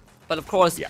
one round is not sufficient for us to make the verdict and count Geek Fam up. There's still one more round to go, but before that, these are the highlights. And of course, Argon MY, perfect performance. They took on Metrics, or at least the Metrics tried to take them on, and you can see Argon MY, they just ran circles around Metrics, and right after that, it felt like they never took their foot off the gas. The accelerator was constantly stepped on. Freedom Rumble also had their few seconds of fame, but against No Escape Umbrella, it was definitely an abysmal skirmish for them as Bills finished the job. Yeah, absolutely, man. And you know, every single time Argon MY steps on in there, it's usually the fight that is started up by Sparks and almost always finished up by Pedro. The guy's just absolutely just epic in terms of the cleanup. And speaking of epic, they had quite a good fight against Dua Berade, but Kaiser didn't give them a good move at all. Epic just took a way too soft of an approach to that rush, and they paid a high price for it. Blacklist International, on the other hand, as they try to hold on to their sides, it was a great backstab that was set up here by Kaiser from Dua Berade, but this was just a masterpiece of movement coming through from Cobra. Yeah, I mean, Kaiser, he could have gone to clutch if Cobra went down first. But like you say, Cobra, guy has happy feet, and he just can't stand still. I mean, he wasn't even paying attention to Kaiser. Kaiser had the perfect opportunity, but he was not able to finish the job. And Argon MY now stands on top, 27 points, 50 kills, the standard golden game. Golden game, because not many teams can get a 20 bomb. So a golden game would be like this: 15 kills, 27 points with the Booyah. Blacklist International with 16 points in second place. Dua Berade managing to muster up 12. EWG follows in fourth with 9 points. And of course, for fifth and sixth, it would be No Escape Umbrella and Team Princess with 7 points each. Yeah, and of course, in the 7th position, you've got Sorry Raw with the 6 points. Freedom Rumble, lackluster performance in here. 8th positions, all they can muster up with the 4 points as they equalize that with Epic and Geek Fam, who take that 9th and 10th spot. Metrics, very lackluster performance overall, 11th spot. And Hero, of course, with the 0 points down at the bottom of the board. Overall, the bottom of the whole competition as well, if I'm not mistaken. Let's just double check and see if MND managed to... Yeah, MND overtook them. So Heroes right at the bottom, right? But Argon MY, with this one push coming through from them, it is more than enough, Husky, to sneak them into the top 5. And that itself is a good accomplishment for Argon MY. They definitely have stepped up their gameplay. And I mean, like you made a really good point, right? Sparks and Pedro, the inseparable duo. One likes to start fights and one likes to clean up the fight. So when you have the instigator and the janitor, everything is set in place. And Argon MY put that plan into motion. One final round before we close out week number 1. Argon MY have already gotten themselves on a roll. They stopped Geek Fam, but at the same time, on the other side of the story of the timeline, Blacklist International also kicked into high gear. And, you know, let's see if or not they can kick it into high gear for today, right? Because it was a good play for them to get into that final zone. It was an amazing play from Cobra, outstanding movements out there on the battlefield, but they just cannot seem to find their stride in here today to, pick a Booyah up for themselves. And one final round, perhaps they will be able to get it this time round. But Geek Fam, after being able to, show us exactly what they're made of, 2 back-to-back rounds in here and then bombing out in the third one, you most definitely can expect them to hit hard as well. Perhaps today was the day that they expected to impress everyone, and they themselves will not be too happy with their current performance in the third round. Yeah, but overall, I think for Geek Fam, they've already done more than enough. They've done double of what Team Prince of what Secret Expert did in one day. So that is a great achievement. But like you said, there's one more round. Geek Fam can definitely make up for it. It is not set in stone just yet. Sure, they were in the lead with 102, but guess what? Blacks International, they got a good round. They can catch up. Perhaps the number 1 spot is still a bit far from reach, but it will not be too distant from the other teams. Oh yeah, absolutely right. But of course, if Blacklist International is able to maintain performance, get into that final zone, but this time hit that booyah as well, and hope and pray that Geek Fam gets taken out quite early in this competition. Perhaps, gods of RNG will just send Argon MY hunting down for them once again. Blacklist International might just be able to take that number 1 spot back. So let's see exactly how things will break down in here as all of these teams kick it off. This is the final game of the day, ladies and gentlemen, boys and girls, and of course, it will end on Bermuda. And what better way to end the day and end the week on the most classic map? And of course, we get the instant drop from some of these teams. Now, we've seen MND Die Hard. It feels like a name. No, MND Die Hard, excuse me. We've seen Metrics and Dua Berade not really stepping up. Well, Dua Berade did, but Metrics definitely needs a bit of work. EWG goes to Mars Electric, Argon MY. They also find their drop spot very early on at Corey. As Blacklist International, of course, they are going to take over Peak, no questions asked. Clock Tower, that's Geek Fam's favorite hangout spot. So all these teams pretty much spread out to their respective areas with no contention, except for Sorry Raw. They are kind of in the middle of the map, and they are crossing the border between Dua Berade and Blacklist International. Yeah, gods of RNG, Argon MY, just beside Geek Fam. Let's see if or not they will cross paths early on. Freedom Rumble, on the other hand, at Shipyard, they will be able to loot up to their heart's content. Nobody's going to be touching them, but the players of No Escape Umbrella need to be really careful, as it will be Team Princess, the team that has been quite solid today. They just rose up to that number 1 spot after the first 2 rounds, the first booyah of the competition for them. But now is their opportunity to prove themselves, right? Because in the previous round, all they could muster up was the 7 points. They couldn't really find many kills for themselves, gotten taken down a little bit too early. But in terms of playing for their positioning, they were quite solid. So let's see if they can get a little bit more aggressive and balance out those kill points this time around. Sorry Raw might be in trouble, as Blacklist International's Phoenix keeps a close eye on Imira. And the star of Blacklist for today has definitely been Cobra and Miro. Ali and Phoenix, not to say that they are not playing well, but it's definitely, you can definitely see some form of chink in the armor of these two players. Blacklist International felt like they were not in sync, felt like they were not really prepared for the first 2 maps. Look at that. Oh my goodness, Jimmy Nyo, he's already in! Cast has no idea that Team Princess have made their entrance, and thanks to the launch pad, this is the aggression that we love to see from Team Princess. But have they bitten off more than they can chew? Because iPads found Jimmy No, Alpha XR, he was the one who made the call, and they all go down. And the rest of Team Princess, they are slowly funneling in. I thought they were supposed to go in, as a unit, but perhaps that was not the plan. Looks just get a knockdown from afar with this rifle, but the damage has been done. He's just trying to wrap around the corner in the graveyard. There's a lot of fences, a lot of barricades to navigate around. Lux will down error again, and Lux doing God's work right now to salvage Team Princess. Kind of a mistake of an entrance, and of course is Lux to end it all. They lost 2 though. Team Princess traded a bit more than they bargained for, but they still got a wipe and got 4 points. Yeah, all thanks to Lux. If he wasn't able to hit that, there's no way Ejatza would have been able to survive that encounter, ladies and gentlemen, boys and girls. Overall, Team Princess, shaky encounter, but at the graveyard, they lose 2, but pick up 4 important kill points for themselves. So from this point on, Team Princess, they just need to focus in on playing for placement, Husky. Yeah, and Team Princess, I was just about to praise them, and I think they still deserve some praise. Sure, it was kind of a... I don't want to say it's a reckless move, but, it could have been done better in that situation. Thank goodness they didn't end up getting wiped. They have been pretty impressive, They won. They've already shown a bit of what they were capable of, but, man, today was the day that Team Princess really demonstrated that they had more than what they showed us on day 1, and I just look forward to see more of Team Princess. But for now, with 2 members already taken out, we can definitely expect to not see them being as aggressive as they wanted to be, especially when the aggressor Alpha XR has already left the realm of Bermuda. Oh yeah, absolutely, man. So yeah, placements, all that is in their minds, but Blacklist International from Peak all the way into Mill, and they will still come across Metrics, who they were initially supposed to take out either way.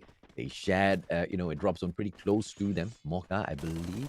Time turner wasn't pulled out, but Mocha might as well do so. And he does finally manage to pull it out. Riven will be able to pull out his own time turner as well, buying them a few precious seconds to heal up before Blacklist International just rushes in towards them to shut them down. And there's fight from Miro. He will be able to back out of that situation as he gets pressured, but the rest of the Blacklist International players, they go in for the wraparound. Mocha as well as Riven, they try to survive, but Miro pulls out his AUG and he should be able to spray them down and forces the glue wall usage by Mocha once again. And Metrics, all they can do is run from this point on. Cobra, like we talked about at the start of the competition as well, Husky, now leading on to those long-range engagements, and this guy is able to put on so much of pressure on these teams as well in the same way.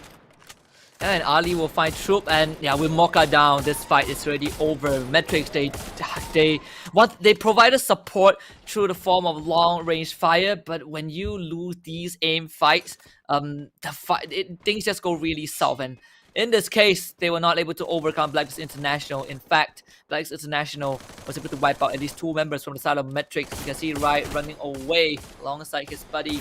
They know that Blacklist International have effectively damaged them, but on the other end, we did see the kill feed. Sorry Raw taking on Freedom Rumble once more, as Shark was able to finish off Vegeta. Too Fast also getting knocked to the ground. Donkey, credits to that. Shark now tries to exploit, but whoa! The Vector Kimbo turnaround. It's not enough. It's just kind of a jump scare. Donkey ends it all. And it's going to be Sorry Raw wiping the entirety of Freedom Rumble, but they did lose Imira in the process. Well, sorry, Raw, they have got one target in here. Earlier in the round, well, it wasn't the best for them, right? After they performed solid in terms of, their plays in the 3rd as well as 4th match of the day. The 5th match was most definitely lackluster, but this is the best way to kick off the final match of the day. Just for them to continue climbing up the leaderboards. Let's see if or not, sorry, Raw will be able to sneak into at least the top 7 by the end of things. Cobra in here for the chase. There's no way Troop's going to be able to get out of this. Yeah, I mean, Cobra just strikes and the Venom will be sufficient. I mean, Metrics caught underneath the dam, and that is where the river will wash them away. Blacklist International finally finishing the job. That's going to leave us with 8 teams as Blacklist continue to amp up the aggression. And it seems like Geek Fam, we're not hearing much from them. They're pretty quiet.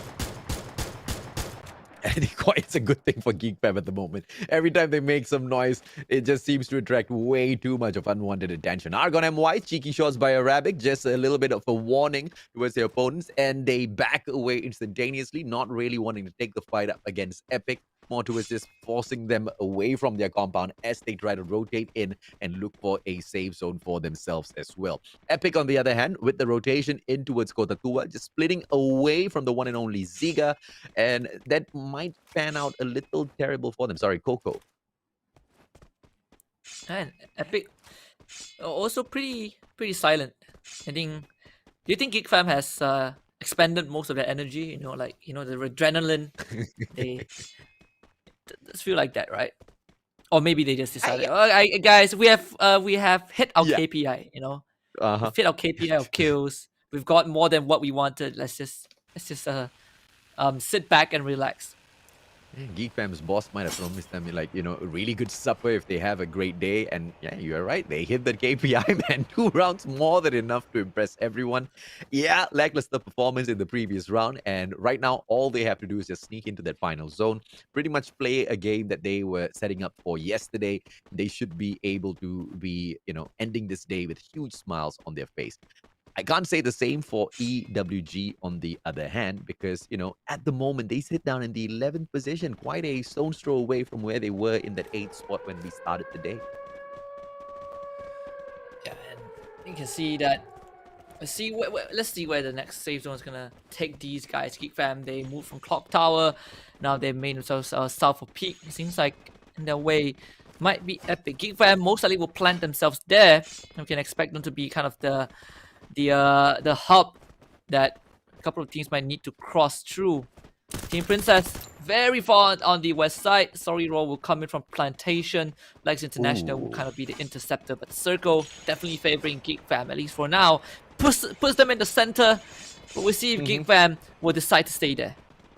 Yeah, I don't think Geek Fam needs to move anywhere because regardless of where the zone moves to next, they should be able to very easily sneak on in there, not really have to travel much. Argon MY, on the other hand, at Pochinox, so far 0 kills on the board. They definitely want to perform well after they've picked up that booyah for themselves. 27 points. I mean, nothing short of impressive.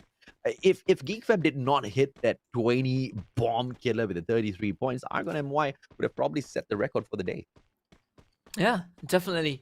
Of course, for Blacklist, they are also on their way to set their own record.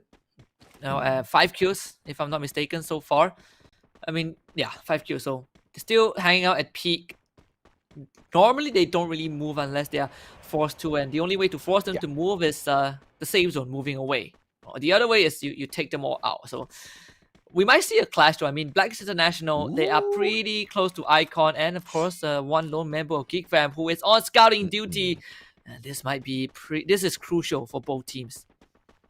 Yeah, but Miro not really traveling in the way of the play of Geek Fam.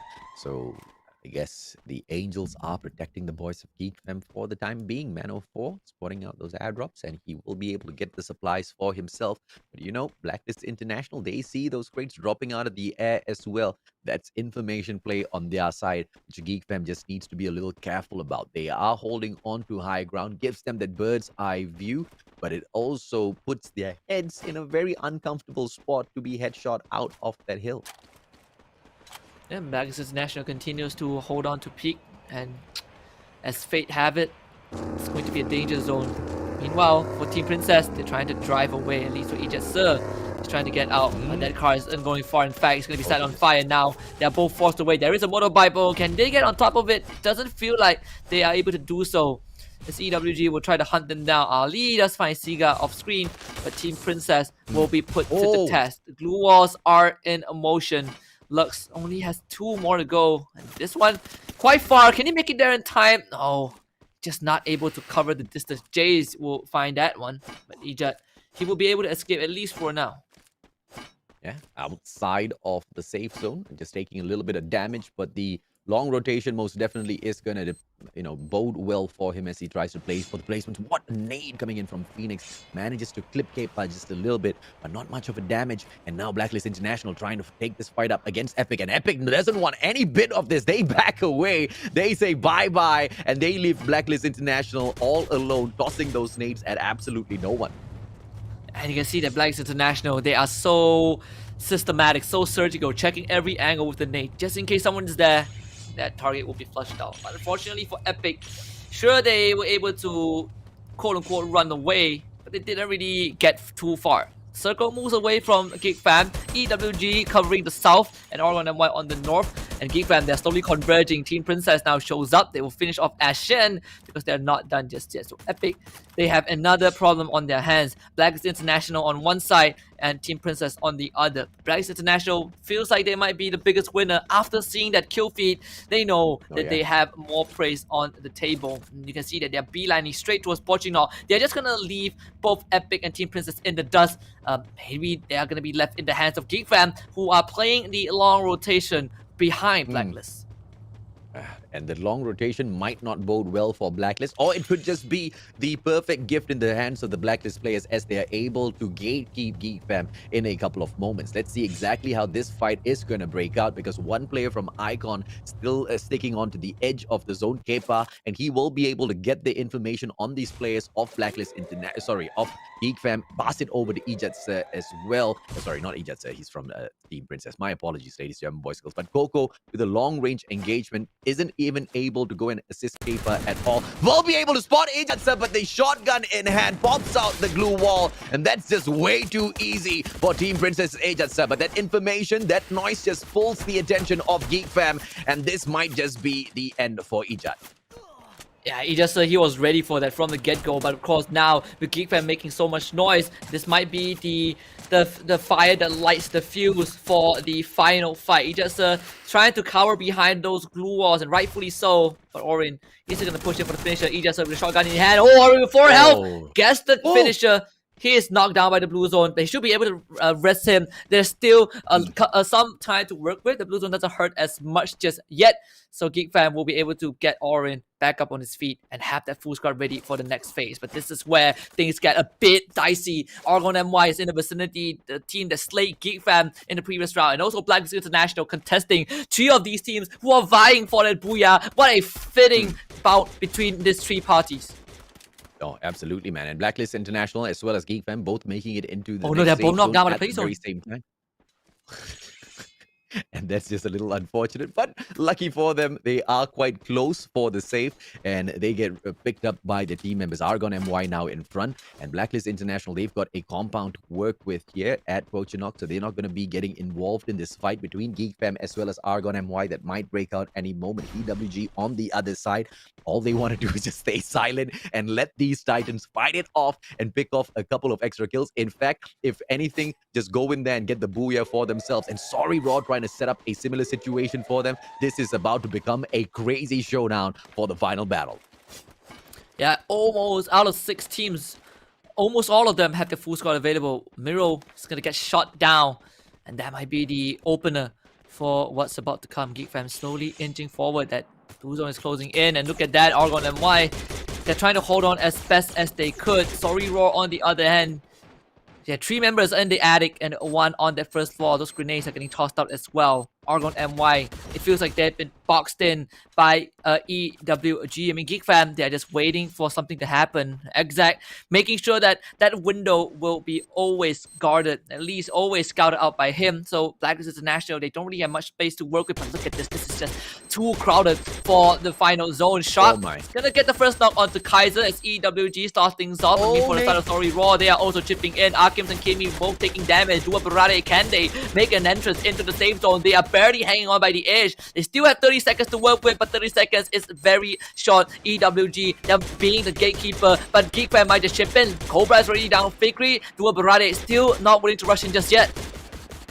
Orin cooking up that nade will be backing away first as Geek Fam tries to make sure they don't get involved too early with this fights. They want to focus in on the safe zone as well, and they are on the edge of it. Have to be careful because Dua Barade in the best particular position to take this backstep on them. Man04 is tasked to take care of their backs, and so is Exact. Exact will be able to find 1 player from Dua Barade, but Kimi knocks Fikri down onto the ground, and this is trouble point for the players of Geek Fam. Man04 trying to hold down his compound as my lord, a terrible nade accidentally popped by Man04, and he has to back away from the situation. Kimi comes through, and Akims will be able to knock down Exat. Orin as well as Man04 tasked to go in here and pick him up. Orin won't be able to do much as Geek Fam get eliminated by Dua Barade.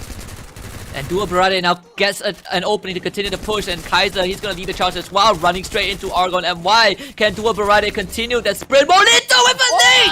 Intercept 3 members of Dua Barade. Blacks International gets taken out as well. Dua Barade still has Kimi left alive. He will bag a couple more points. Argon MY standing in front of them, and look at that, just like you said, EWG in the best possible spot to finally bag the first booyah. Can Kimi do anything more? Pedro knows he's there. Oh, the grenade kind of bouncing off. The rebound is there. Maybe just has to bait. Kimi already made himself into the second building, but there's 2 members of Argon MY that he needs to go through. Pedro on the outside. Kimi will get sheltered at least for now, but EWG, they are all on the second floor. This is going to be the last blue zone. Everyone forced into the center. This is the final stand. The dance floor is open for everyone. Kimi down chill. He refuses to go down. Pedro now will be the last vestige of Argon MY. He's gonna stand guard outside, but he has to deal with EWG. Kimi just shows up. He's going ballistic with that gun, and he's finally gonna pay with his life. Donkey will take him down, but EWG, they're gonna out swarm everyone, and this should be it. EWG with 3 down. Manchai stays alive, and he will tough it out.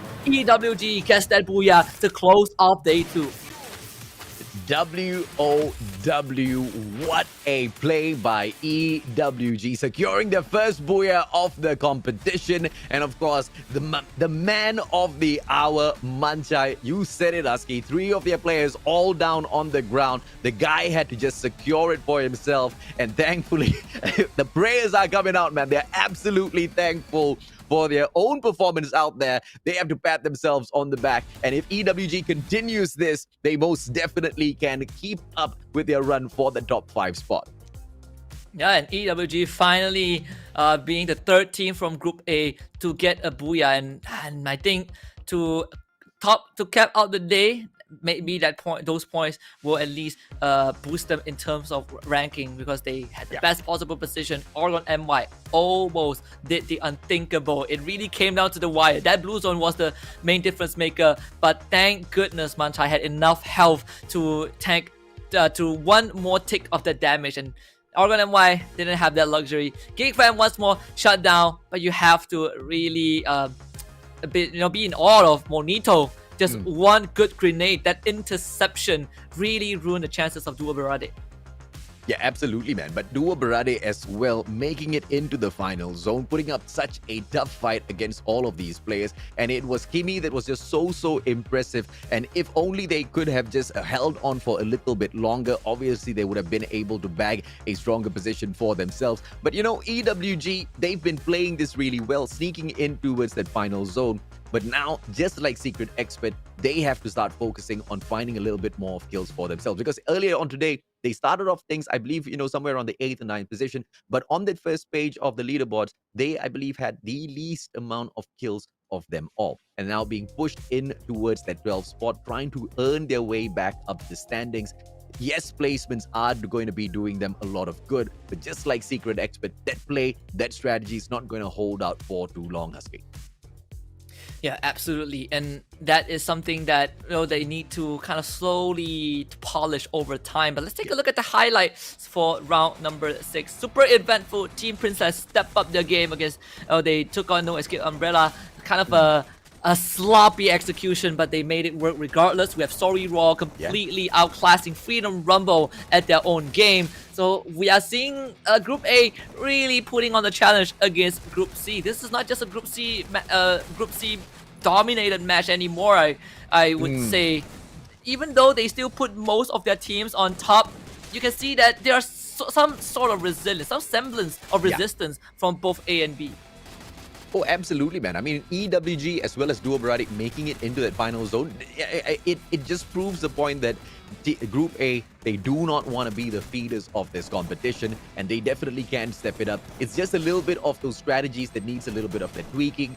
And the first day of the competition was obviously tough on them, as those drop zones, they couldn't really figure it out that much. But all of that information gameplay is played out to perfection this time round. EWG as well as players like Duo Berade really getting the most out of that. 19 points overall as EWG secures the booyah for themselves. Get 7 kills in total, and Sorry Raw sits down in that second place with a total of 16 points. 13, of course, picked up by Duo Berade in the 3rd spot, and Blacklist International and Argon MY in the 4th and 5th place with 12 as well as 11 points consecutively. And Team Princess, the ones that started things off really hot, they managed to get not many of those placement points, but because of the tenacity early on in the game with the 6 skill points, they managed to bag the 9, sitting down in the 6th position.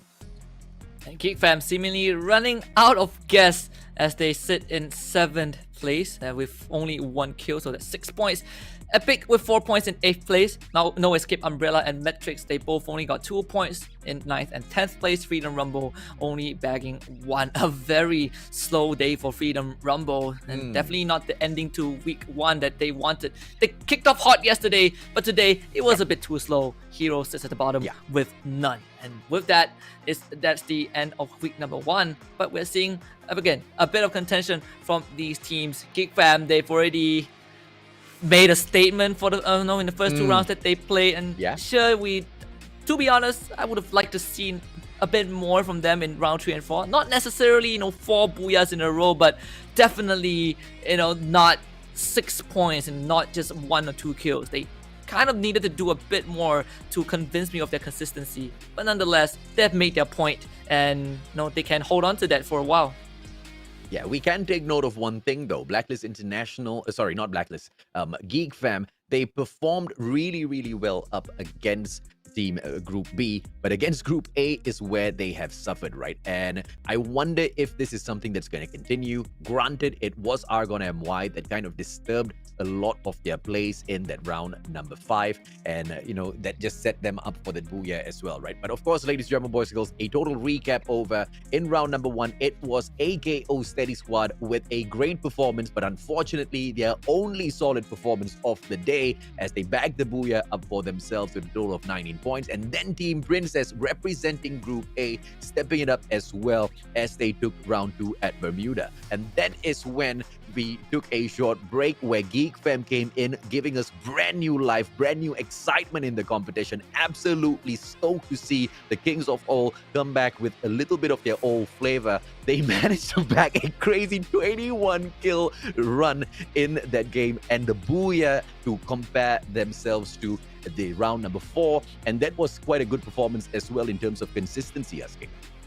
Yep, and of course, for the tail end of day number 2, we have Argon MY finally coming online, getting the booyah on the final Purgatory map in round 5, and Eastern Wolf Gang ZWG bagging their very own first booyah to close out the day, putting themselves in a very advantageous position in that round, but also being able to cross the finishing line. I think that is something that a lot of people don't pay too much attention to. You can be in a good position, but you have to cross the finish line. And with that, let's take a look at the overall standings. Geek Fam remains strong in first place with 112 points, but Blacklist International are catching up. They are only 8 points behind with 104. Team Princess and Secret Expert both display an incredible 92 points in 3rd and 4th place, followed by Argon MY in 5th with 88, Epic with 78 in 6th place, followed by Freedom Rumble and Sorry Raw, both with 76 points, and of course EWG caps off page number 1 with 75 points. Can I just say wow? Because Sorry Raw, they made the travel from the 16th position in towards that 8th spot.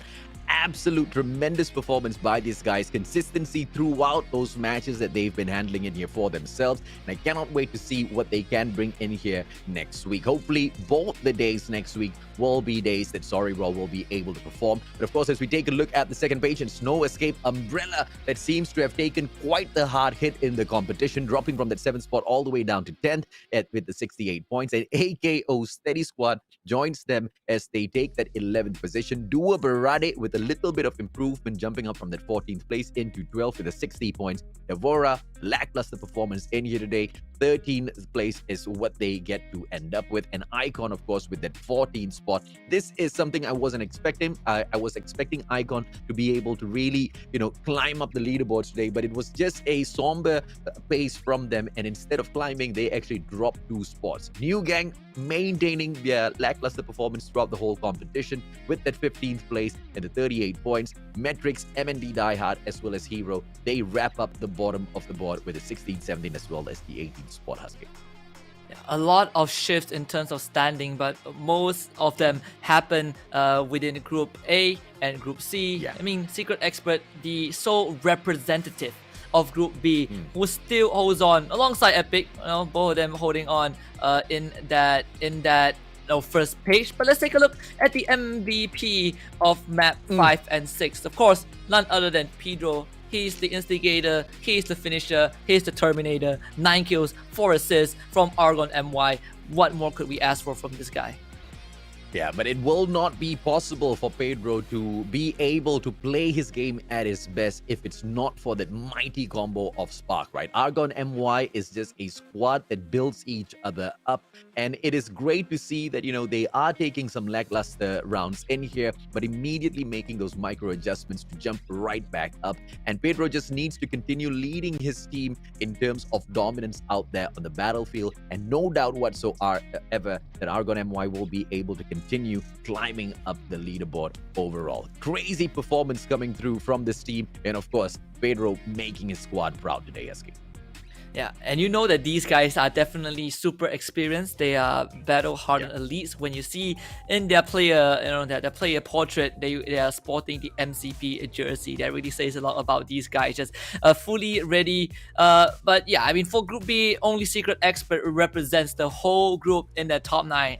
Everyone else from both Group A and Group C respectively. In fact, for Group C, impressive as always. The only team who isn't in top 9 is No Escape Umbrella. Everyone else just dominating the spot. Geek Fam, they had 2 slow rounds towards the tail end, but there's 2 explosive rounds, shot them from 10th to 1st place. I think that's a good way to cap off the week. Yeah, Freedom Rumble really not doing too great today at all. Some of the approaches to some of these gunfights, fell flat on its face. But, picking up 20 points managed to get them to stay on the first page of the leaderboards, not too far away from Geek Fams and family. 30 points is a lot, but one good round with a booyah should be able to put them right back into the race as well, right? It's okay to have some of these days. In fact, it was Geek Fam that kind of started off with a slow pace, and look at where they are right now, right, Husky? It's 2 rounds and record-breaking rounds they were. Yeah, and of course, one team that I think deserves our praise and credits once more. Sorry, Raw, from the bottom to the middle of the pack. What a drastic improvement in performance, right? Today, no booyahs for them, but it's fine. You look at all the games they play, it is all consistent through and throughout, and that's gonna at least put them in 8th place. And with that being said, that is going to conclude week number 1 of the Free Fire Challengers Malaysia. We still have more weeks to come. The competition has just begun. The journey has only just begun. We have more action to come, but until then, we'll have to ask you guys to patiently wait until next weekend, same time at 8 p.m. on YouTube, and that is where you will see us again with all the action. On behalf of everyone from behind the scenes, and of course, I'm Husky, here's the Mustachio AJ. We will bid you guys a great Sunday, goodbye, and good night. Good night, everyone.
Lawa gila view.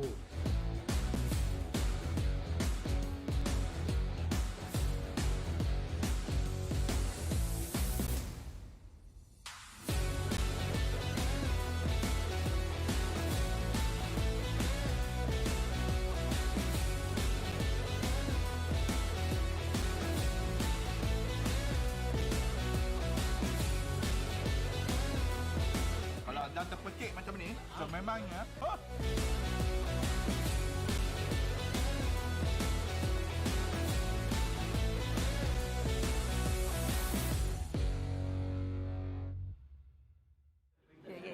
Good morning guys. Sesi fotografi. Let's go. Artis-artis Free Fire on the way.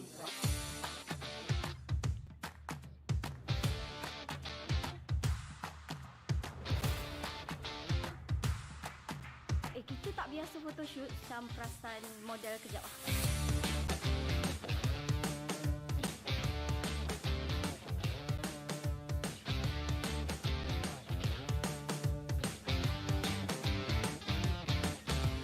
So kita dah sampai nak review map baru. Sekejap lagi korang tengok macam mana kita orang perang real life Clash of Squad.